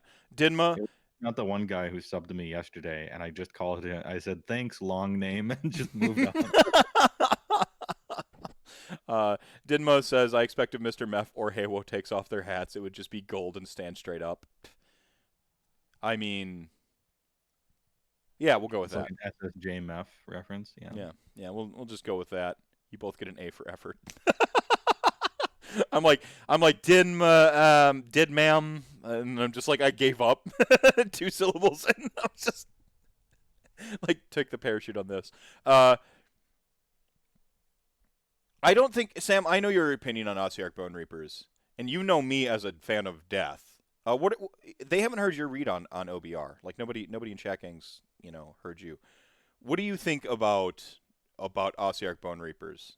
Like, Like as an army or as sculpt? yeah, Sculpts or Army, whatever avenue you want to take. Like, you've come in, you have a storied history with Warhammer. Fantasy Battle, played 40K as well. Like, and now like we're parachuting into the prime time of Age of Sigmar, right, with 2.0. Um, what do you think, man? What's your read on OBR? I find list building a chore. It's as far as mechanically, like I want to take all the things or at least half the things, and I can't. I can take like one thing, maybe two. Mm-hmm. I budget properly. Yeah. And I don't like that. Like Lumineth Realm Lords on the surface has a similar problem, but not really actually. You actually get like some round costed 100-point units, whereas like OBR it's all clunky. Mm-hmm. Like nothing matches up quite. And I don't like that, but Yeah. I know it's low-hanging fruit to change point costs and whatever, and they could do it in such a way where you could make it a better. Mhm. Not a race to the bottom, not in a race to the bottom way, but just give them just a little bit more. Mm-hmm. Give them a little wiggle room so that like the lists work Yeah. out a little cleanly. Yeah. Yeah. Yeah, I think one of the first steps is a point I'll piggyback off of. When you're trying to like understand somebody else's army, build a list. Just try to build a list with somebody else's army. Especially if you think, Daughters of Cain right now, it would be a prime army to just start building lists with. Just see what you can get in there. Slanesh, see what you can get in there and like compare contrast. Like if that's, like when you're talking about like we talk about armies, we tend to talk about them holistically. Everything the army can do, and that's why it's a problem. That's not everything a list can do. Those are usually two very dissimilar things. Like a book might have all the tools, but a single list may never be capable of even having two of the main tools or three of the main tools, right? I've been toying with. I'm not even gonna. Is that the safe word from Eurotrip?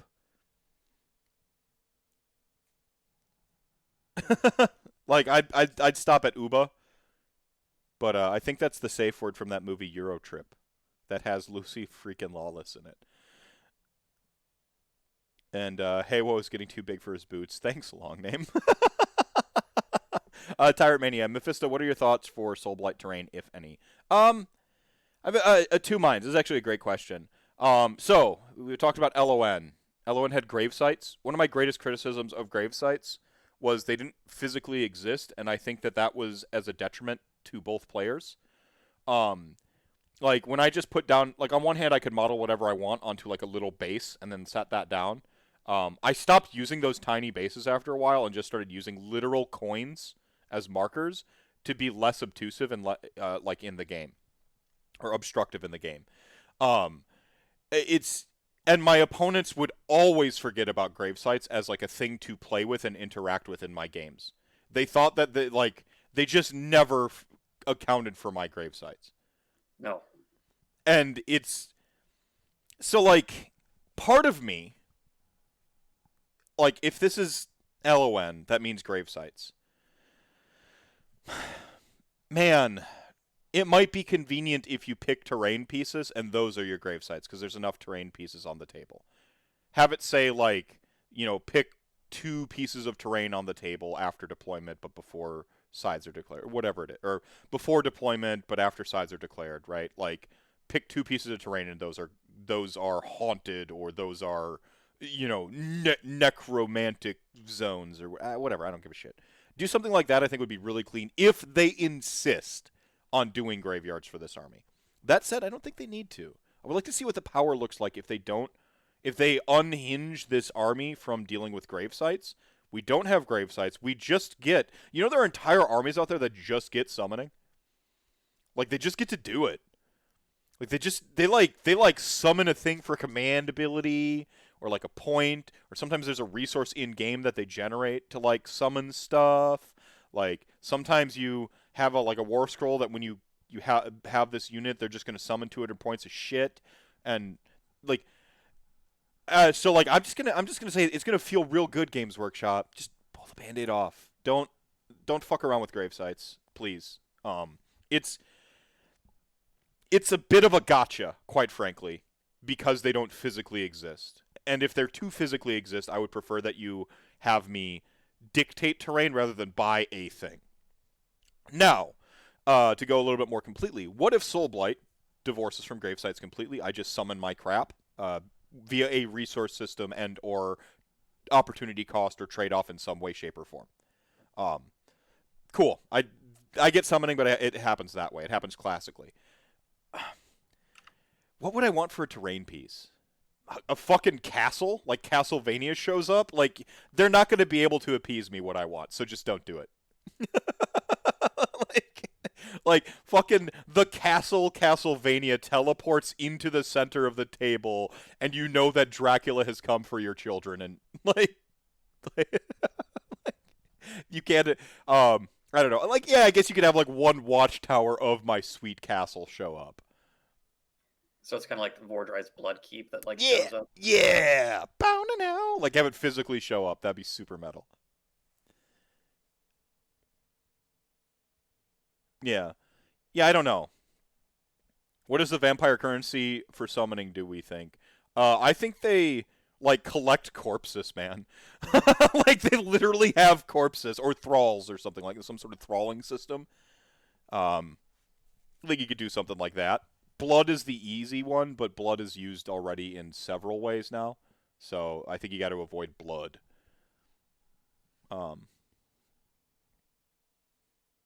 Those P4 guard castle things from last night. Oh, do you mean the enemy that is called Power Castle? Those guys are sick. Yeah, they are not selling the old observatory terrain anymore, and would work. It's a tall and gothic. Yeah, basically just go through some like goth girlfriend or goth boyfriend's like old possessions, and like find something sufficiently like metal and awesome. That's the terrain piece. Just like the most goth girlfriend boyfriend thing you can imagine. That's the terrain. A power castle, sure. Like, both of those are pretty good, but nothing beats Goth IHOP. Goth up. It's one of my favorite memes because I would legitimately go there in real life and order some, I don't know, some eggs, I guess, over easy. Coffee. Be like, to me, it'd be like that Cake Forest art installation I went to that one time. Sorry for interrupting. No. I'm just I trying was to catch back up talking with chat, and I became enamored with talking to chat, and then I just heard Goth Girlfriend, and I'm like, Goth IHOP, let's go.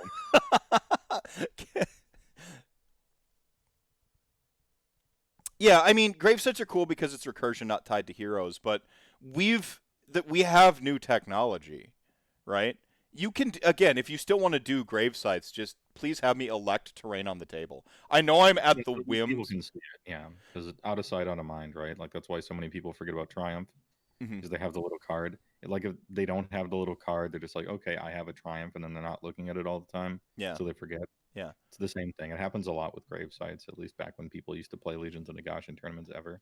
yeah, That you didn't have a physical thing, and so the opponent just forgot about it. And then when you bring it up, it ends up, even though you told them at the beginning, you put it down, it's not a gotcha, but it like ended up becoming a gotcha, even if you didn't want it to be, hmm just because it's not a thing.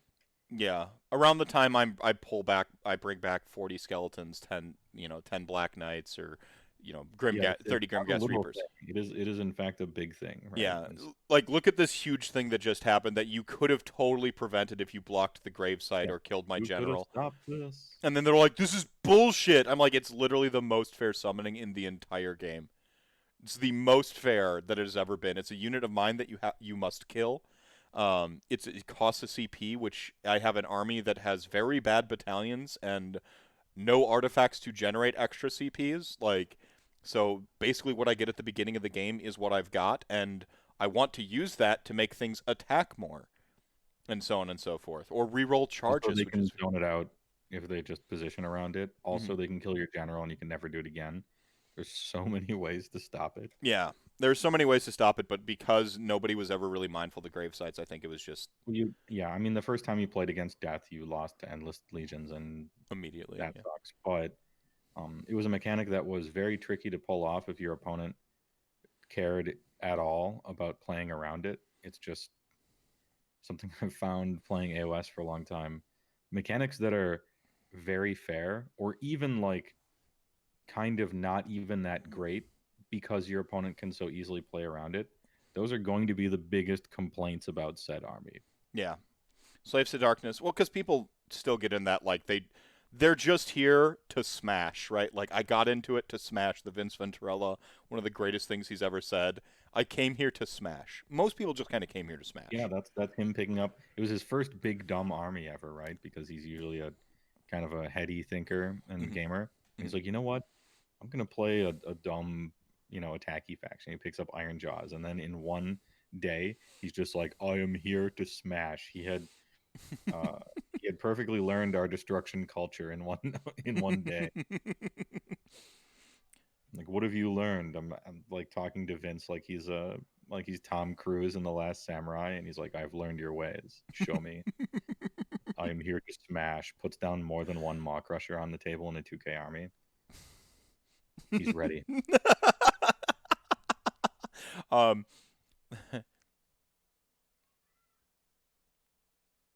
yeah, I mean, it is constraining in a power level, but it's a powerful effect. You know, it's objectively worse, sure, but then I want my army to be objectively better.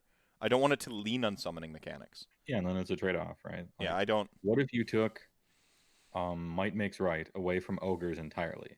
Well, you would probably have to do something to their damage and durability, right? Mhm.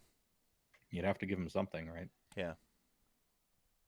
Yeah, like And in make believe land where we're talking about future changes, of course, we can consider, well, they would do something, or it's the nice thing about floating ideas is you can say, and then they'll do something, and it'll be good because of this, this, and this. yeah.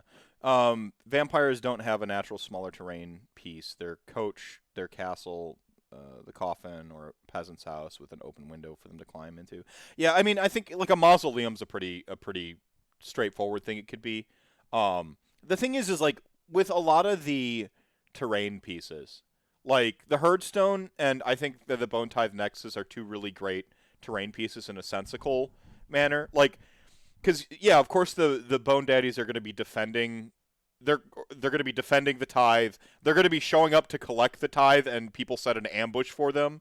You know, they're like, we know that these Bone Daddies come every like 100 years or every month to this spot to collect the tithe. Like, there's a very sensible reason, or it's like a forgotten about tithe, and you happen upon it, and you're fighting a bunch of people. Like the Herdstone, they basically like erect that when they're about to like slaughter and assault a city, like or even like I made mine where it's like getting carried around by beasts, like a beasts of burden, and they like because it's the heart of their volcano they worship, and they throw it down like before they're about to fight.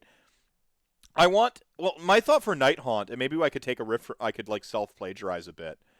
Um, a Night Haunt terrain piece that I would think would be really awesome is actually just the Black Coach. It's just a terrain piece that haunts the table and like teleports around murdering and leveling up and getting progressively sweeter. And they can do stuff from the Black Coach because it's like, it's like in every ghost story where like, oh, you don't go down that path. That's where this haunted carriage is. Like something like that would be really freaking sweet.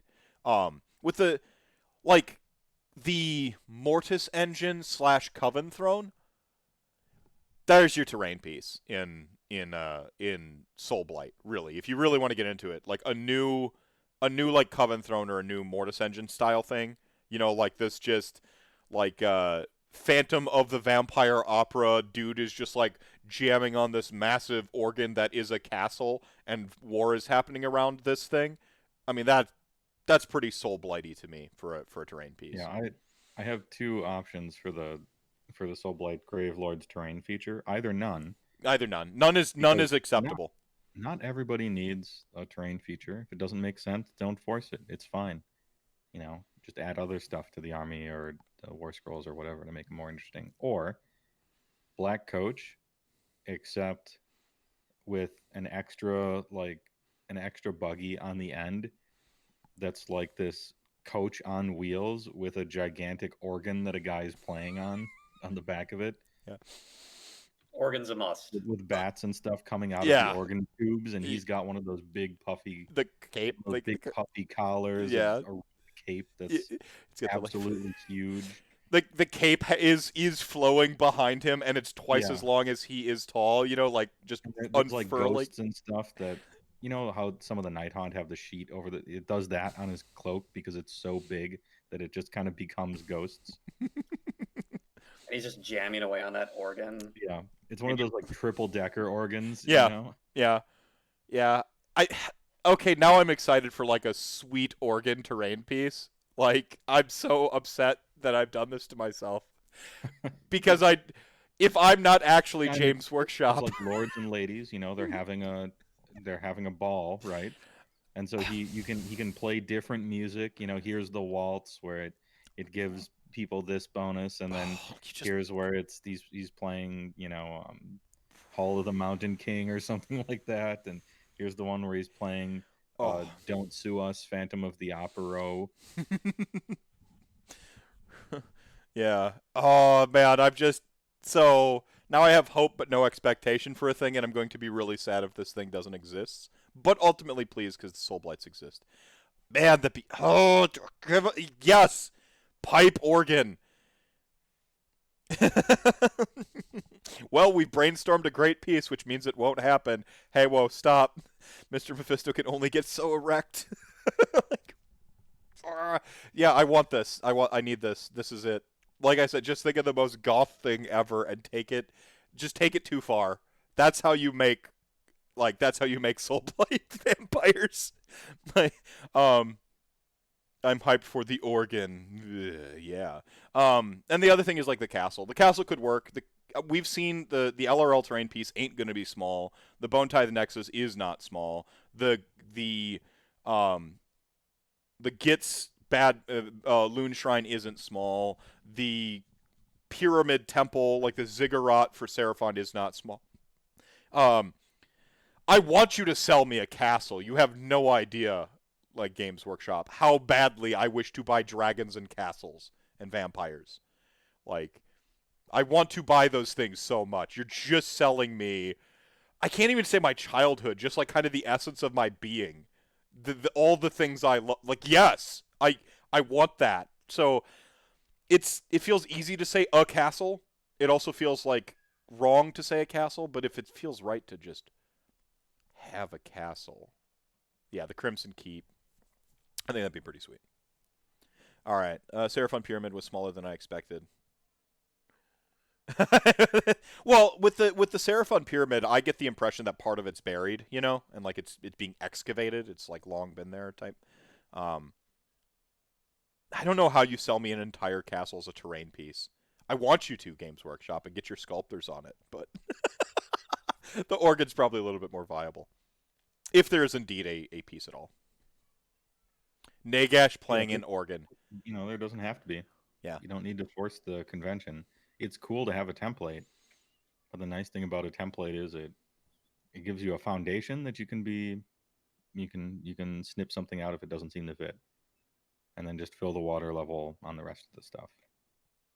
It weighs 8 pounds of pure lead. You know, it's why I didn't mind. It's like, oh, what endless spells and or invocations do you want for Beast Claw Book 2? I'm like, I don't know that it really fits necessarily. You know, every army doesn't need to have this stuff. This doesn't seem like a trap. Lego Vampire Castle.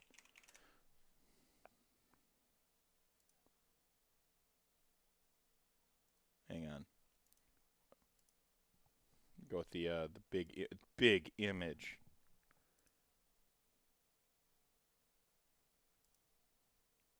I mean, yeah, this is kind of sweet. 10 out of 10 would have played with this.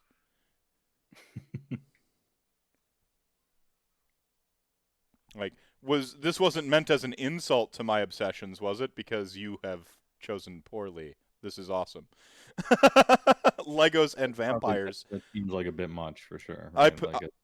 As a terrain feature, that thing looks bigger than the Bad Moon, and the Bad Moon is humongous.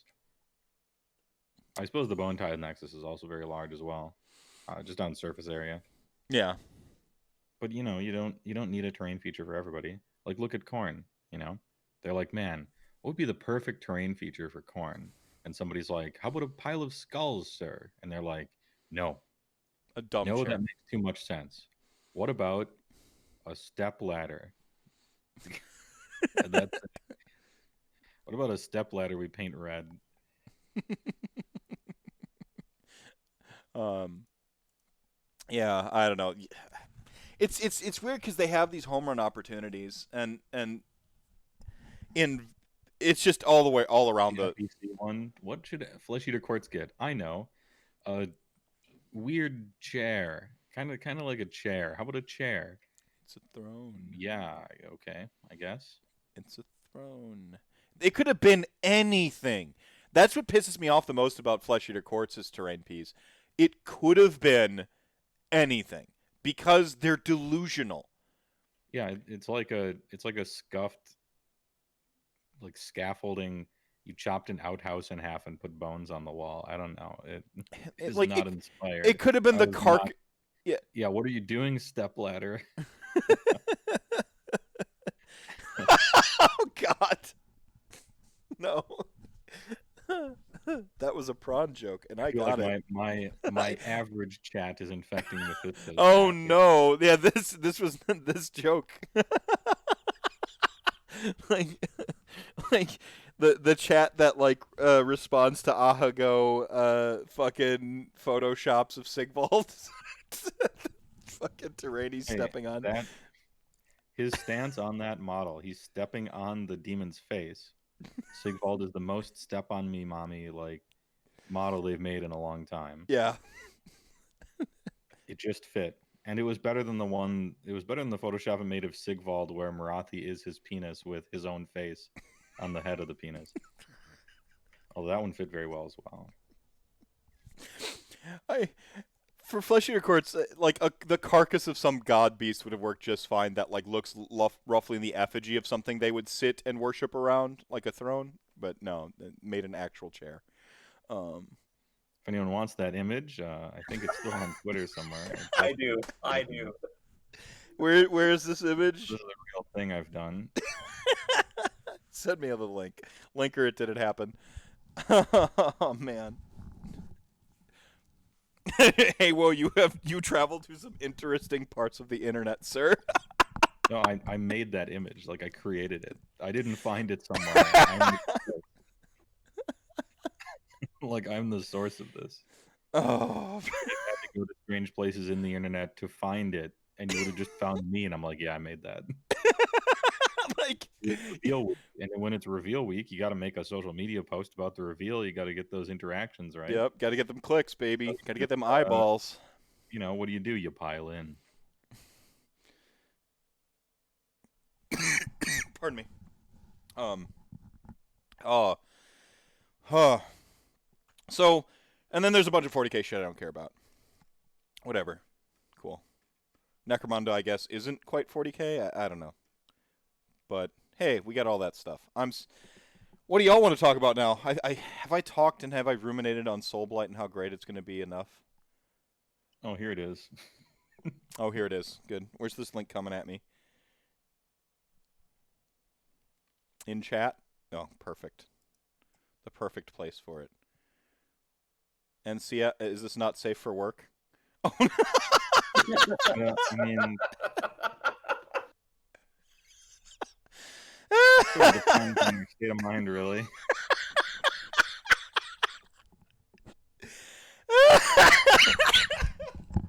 Giving him his own face was, I think, really the cherry on top.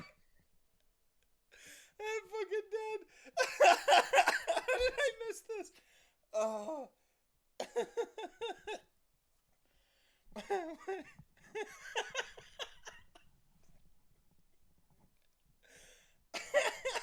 Perfection. Yeah, it's like that meme. This better not awaken something in me. Like I'll look, but. Oh man. This is oh man. It's like the Yeah, and the follow up was Bring- the meme we made about Sigvald on the first reveal. on chat, Twitch. Bring me your best memes. No, I said your best memes. Yeah. Ugh. Oh gosh. The- I've seen this one. This one. I think I saw live. Um, Best part is look at how studious I am. Look at how serious I'm taking this with the get smoked hat. Yes. Very good. Very good. no, little. Just staring down intently at his own. Man. Oh man, Games Workshop hire this man. Uh, Imagine me like having a job application for GW and it's like about rules writer or something, and then my demo reel is just this stuff.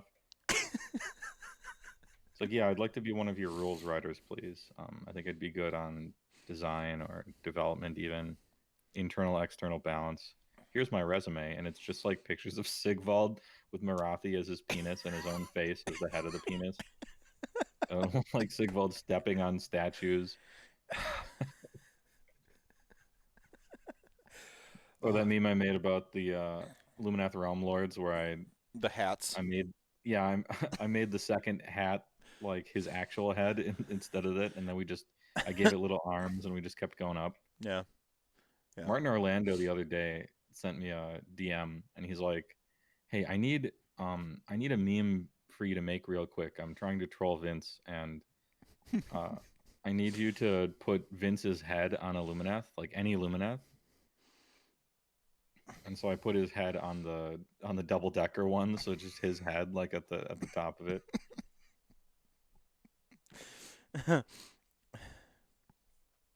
You list Twitch chat as one of your references. Yeah. Yeah. Twitch chat is one of my references. Yeah, you can call chat. You can show them your YouTube, but not your Twitter. If you want to get hired. Oh, I definitely cannot show them my YouTube. They know about my YouTube. I did a meme parodying their podcast, and then they canceled their podcast. I'm not getting hired. They brought it back stronger, though. Yes, it did, and it was a good thing. But, yeah, I've heard from sources that people internally at GW definitely all saw that video I made. So we're not getting hired. I think there's a little bit of a sycophanticness to GW, you know, and maybe it leads to them having the close knit company they want, and so on and so forth. But I have said bad things about Games Workshop ever, so I'm just like I'm like, it's like the Catholic Church actually keeps a book of people who are excommunicated. Like you get written down in the book. My grandpa, who switched to being a Zen Buddhist to divorce my grandma, is in the book. You know, so like It's like the Jordan Book of Grudges. pretty much, yeah. Like I think that you just Games Workshop does have like a literal book of grudges somewhere, like just physically in their offices, where they write down like people who ever say stuff about them negatively. So I didn't know this. Hey, well, you single-handedly killed their like show. I don't know that I single-handedly killed their show. I don't know that. But they saw it. A lot of people in the office saw it. And then they canceled it. And it was trash. And they should have canceled it. And then they brought it back much later. And it was way better. It was actually great. I really liked their second run of their podcast. I want you to know. I don't know that one. I wouldn't blame me for it or anything like that, or give me the credit for it, but it did happen in a certain order. Yeah. See, Dinma, I have an easy, low-hanging joke to make about cardinal or bishops in the Catholic Church, and why their interests and mine don't align. But I won't make that joke. I have no interest in being a cardinal or bishop because I don't have the requisite proclivities of one of them. Yeah, and I'm not talking it's about their tough, too, religion. because, like, that's such a hard job, you know? It's got to be so difficult to lie to children for a living, you know? And now Like, we get to the I part don't of think my I could show do it. where I make fun of religions. Like, That's so hard. Like, roofing is pretty hard. I did that for a while. Didn't care for it. But like lying to children for a living, like that, I just don't know if I'd be able to do it. is Arch at the top of their list, at the top of their book of grudges? They made him take Warhammer out, but he's they don't they haven't explicitly tried very hard to take away the sort of fash simp from a lot of their products, and in fact fired one of their writers who was outspoken against fascists. So I don't I don't know. I don't think you can. I don't think you can extricate the. I don't think you can extricate the wrong way you can take it from their lore. I think Mm, that's the real problem. yeah.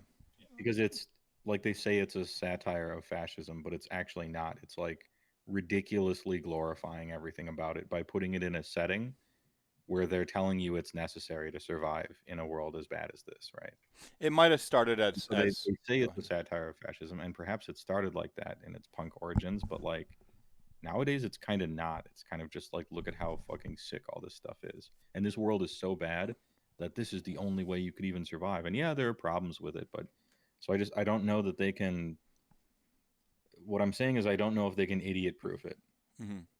If you want to take this as justification for your awful worldview, then I don't know that there's like a Anything way you to can do. stop someone from being that stupid. You know what I mean? Right.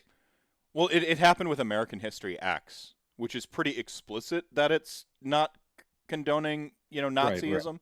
And if it can happen to American Look, History there's X, no message so obvious that an audience won't get it wrong, right? Because how people absorb stuff with messages is they just a take what they want lot it of to anyway. cognitive Right? bias. Yeah, yeah. Yeah. Now we're back to philosophy. Now we're Um, back to religion. yeah, really. Well, um, yeah. As with satire, well, it's called the you know, there's a paradox with satire. We're in a sort of like post. I think we're in like pretty much a post euphemism age now. Like it's not new, but Colbert quit being Colbert of the Colbert Report to go be actually just himself as a late night show host because just he And way resonated. less, unfortunately. Like he thought he was being satirical and people just saw. He was. But the problem is he slightly predated a bunch of grifters who actually just played that role and decided to just take the money, right? Because he was pretending to be a gigantic a grifter, right? Mhm.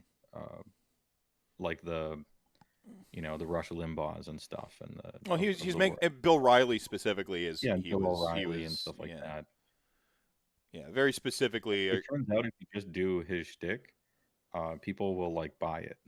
yeah. So all you have to do is remove a little bit of that wit, and then people will take you seriously, and now you can grift. And I suppose that's the problem. Well, it didn't even I think it was a Malcolm Gladwell um episode I was watching with the death of a euphemism, but like Harry Enfield had happened to as well, who created the character Loads of Money. It's where the Dosh and Loads of Money Right. Yeah. in Killing Floor. Those are references to Harry Hmm. Enfield. Um, and this character Loads of Money, who was like sort of the satirizing the sort of like post Margaret Thatcher, like rich construction type, like throwing money at problem kind of character, and it was just eaten up. Like people loved the character, especially the people who he was making fun of, and like he it was I think it was Malcolm Gladwell's podcast, and he's just talking about how like it just you try to like create this like art or the satire to like sort of speak truth to the masses, right? Like that's where satire and humor can really work, or any art really, is to try to like to get truth to the masses through some bullshit filters. Because if I go on as a radio show host who's doing the news, you're going to be skeptical or your cognitive bias is going to kick in to lean away from it usually. Sometimes you lean in depending on what they're pitching you or what they're selling you. We all have our own biases, but when Right, you and it helps if what you're stepping around is something like the news, which is so shit Mhm. that people are just primed and ready to believe anything but, you know. um, So they were done a lot of favors for sure. yeah, yeah, Poe's law. Yeah, that's the internet version of it. Like something you say sarcastically on the internet will always be taken seriously by somebody. Um, yeah, yeah. So like, you want to use like a winky face, or you want to denote sarcasm. But even then, people with shitty opinions pretend that they were making a joke and veil their terrible opinion behind humor and get away with it. So it's Yeah, it was just a joke. just a joke. Right. Yeah, which isn't like a joke though. Yeah, That's the thing. yeah. It's like adding LOL at the end of a sentence where you're soliciting nudes from a child. It's like, oh, I'll just put LOL at the end. This makes it okay. I'll just say I was joking. This just makes it okay. Right. Like We've now gone to the that's really what 4chan they're section doing, of the right? They're conversation. doing something awful, and then when it doesn't land, they're like, "Oh, I have to figure out some excuse that makes this okay." There we go. I'll give them the old XD. I'll give them the old. Oh, it was just a joke. You Yeah. know. Now, see, I Oh, use you LOL were to. just kidding. You were just pretending to be like absolute scum. I see.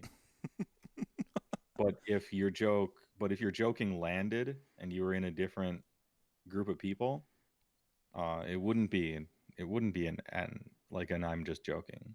It would have just landed. Yeah, I the Kurt Vonnegut has a very famous quote: "We are who we pretend to be," right? And I think that's relevant to. Actually, a really good way of changing as a person is like, all right, I'm playing the role of somebody who's better now, and after about 6 months of dedicated doing that, it starts to become true. Hmm. And this can be used for good, and it can be used for very bad. Yeah, the reverse feels often more true, where like I Oh, for sure, LOL at yeah. the end of my An shitty. echo chamber of Yeah, ironic, yeah. yeah. Like we were talking about this on stream yesterday, where we were talking about incel culture or something like that, where you know you can only be ironically sexist for so long before it's just nah, you're just that, Yeah, you know. yeah. Being ironically sexist, ironically racist, all that stuff before that's actually just who you are, right? Um, Yeah, so yeah, look at that. We talked about Soul Blight, and then we gave life lessons at the end. we talked about we talked about soul blight, and then we talked about the blight on our souls as a nation. I don't. I see. I'm like where I need to clarify is like I'm not one of those people who really likes to just shit on 40k, and if people like 40k, I don't care. I do think that there's a problem in that community that I hope we can keep at bay from ours. And if you want to call me a gatekeeper for gatekeeping the gatekeepers, well, may I hand you a bunch of reading on something called the paradox of tolerance, and you can read up on a bunch of this stuff academically about how like not having a limit to your tolerance of what you will tolerate is actually can be a bad thing, you know. So Yeah, it stems from somebody being like, well, if your idea is just tolerance, how come you're being intolerant to people who are intolerant? And they stepped back and folded their arms like this was a good point. And you're like, well, because otherwise you would be destroyed, and so would your whole worldview, yeah, right? Like if you're attacked by some other nation and you're like, nah, we're peaceful, it's okay. Well, then you're all dead. Like there comes a point where you have to control what the things you believe in are going to be, right? hmm Uh, it's not like a robot. We're not robots where it's like, well, you have to just choose it's zeros or ones. You have to be tolerant or not. And if your thing is tolerance, you just have to choose one every time, like a machine. Otherwise, you're a hypocrite, right? hmm There are worse things than being called a hypocrite by somebody who's missing the point entirely, hmm right? yeah, Often deliberately. yeah, Yeah, and deliberately missing the point for right, sure. yeah, yeah, And that's the concern, right? I Yeah. think go, T equals 0, it's like this is a bad faith discussion we're having. Oh yeah, definitely. Deliberately miss the point and think you're making some sort of statement. yeah. Yeah, Sam, you got a point you're trying to make there? Just Oh, I was just gonna say it's like the Big Lebowski. That like across this line, this aggression will not stand, man. That's how tolerance is. There is a line, and you have to hold it. right. I think the line in the sand that Redman here, like line in the sand, if you will. I think there's an easy line in the sand with Nazis. All of human history has been like pretty on board with this like whole like Nazis equal bad thing, and so I think that's a real easy line to draw. So if you want to accuse me of gatekeeping Nazis, darn, you just ruined my day. But Katie brings up a good point. It's concern trolling. Yeah, that's really what it is. Mhm. It's pretending to be concerned, but you're actually just trolling people. Mhm. Whether it be concerned about an ideal, or a consistency in someone's opinion, or just essentially just wasting their time and being an awful person, Mhm. or pretending that you're standing on some sort of important ground. Is there an? I Go ahead. don't have time for it. Yeah. I had time for it when I was younger, and I thought that people could change, but it's just a waste of your time. Focus on the things that you can do to improve the people around you in a meaningful way. Eat the onion, please. Is there an icon to latch onto in AOS like the Emperor? Does Sigmar fill that role? Not really. Not really, no. Like, No. and it helps that like. It helps that he's so incompetent. If I can bring in some lore trolling, right? Yeah. Throw a hammer or save the world. Let's see. Um. No, I mean, like if you look at the societies within AOS, of course you'll find just horrific nonsense, right? Yep. Like look at Daughters of Cain, right? They're an actual murder cult, right? But uh, the problem with that group in 40K would be like if someone it would be like if there was a real movement or a real underpinning of a real population in AOS that were huge fans of Doc, and they're like, no, let's talk about theocratic dictatorships dedicated to murdering as a form of worship. Like, Yeah. have you really thought about that? Isn't that actually cool? And you're like, no. Yeah. I mean, it's a fantasy army, right? Yeah. It's fun in a fantasy setting, right? But no, that's not actually cool. Yeah. Like, Wouldn't it be hey, actually all cool? the Like, libertarian capitalists, like capitalism taken to the craziest extra dimension. Is that awesome? No, you mean America it's in not. just 10 more years? What was that? I said capitalism taken to the like foaming at the mouth extreme. You mean America in like another 10 to 20 years? Or like Dubai right now, except minus the airships, I guess. Yeah. Well, let's. There's a line in a Run the Jewel song. The hover, like in the future, the hovercraft's cool, but the air's so putrid. Like, yeah, like we got all these cool little toys from capitalism, but like, world's just gonna burn. It's gonna be on fire, and then we're fucked. Like, cool. That's a good note to end on. So go buy plastic see- shit when it comes out because the you see- world is No, burning, and you need to be happy some capitalism way. is like a stone horn, right? It's destructive, violent, pretty durable. But you have to mount the stone horn, and you control where it goes. You point it in a good That's right. direction. That's right. Yeah. It's a tool like a knife or a pencil or a gun or a thunder tusk. Well, that's the thing about systems is like we haven't landed on on the best system. 200,000 years of human existence.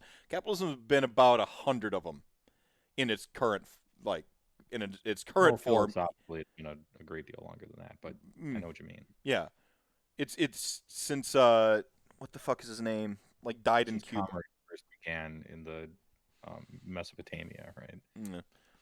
But yeah. So it's just there's to assert that we're in the best possible system now, or that like the system, if we are in the best possible system, it can't be improved, is such a weird way to think about stuff. Like a fucking shoe has like the shoe technology has improved in 10 years. You're telling me commerce?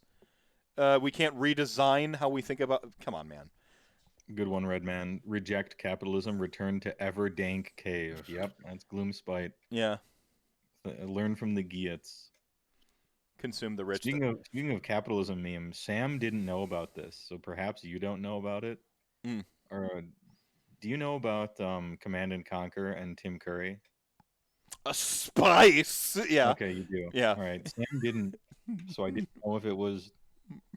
I didn't know how popular it actually was. I have this problem That's because I've seen everything on the internet, right? And so I don't know how rare something might be. that was the best delivery of the Tim Curry space I've ever done. By the way, like Oh yeah, it's so hard. I practiced it over and over and over again. Like last week, because Martin Orlando sent it to me again, and I'm like, I can't. How does he even say this? Like, it's so jowly and filled with spit and like. Because he's reading off of he's reading his line off of a teleprompter in his house in front of a green screen, dressed up like a Russian general. With a costume he just had on site, no doubt. Like nobody had in his house because he wasn't going to drive down to the game studio. They can't pay for that. And he's reading the line for the first time, and he gives it 2 full deep breaths of almost laughing outright in the one take they could afford to put in their video game. And he's like, I'm gonna have fun with this. He just barely didn't burst out laughing. He had to go. Oh, his eyes. 2 full, big, deep, full breaths before delivering the last word. Oh, so good, so good, and he's so toothy too. Like his teeth, he's just. Ugh. Oh my god, so good. It wasn't his first rodeo. Anyway, I gotta play Persona. In yeah, like 10 minutes. yeah. I was trying to close out, and then we started panning capitalism. So anyway, go buy. We got Waifu Wars and Dungeons to Crawl chat. So yeah, go buy Soul Blight. For 1 minute and then sit back down and stream for 5 hours. So. Consume. Twitch Prime, Amazon. Use that on either my stream or Heywoah's. Whatever flavor, if you like a little bit more anime and Persona in your culture, or if you want to support someone who streams once a week and that's it ever, Yeah, there you go. I mean, it's if you want someone who photoshops, well, never mind. So, just on your style of taste. I do think. Anyway, yeah. Any final thoughts, Sam? Any closing? Anything you want to put on blast? Any last digital soapbox related to anything you want to get off your chest here? Nazi punks, fuck off, man.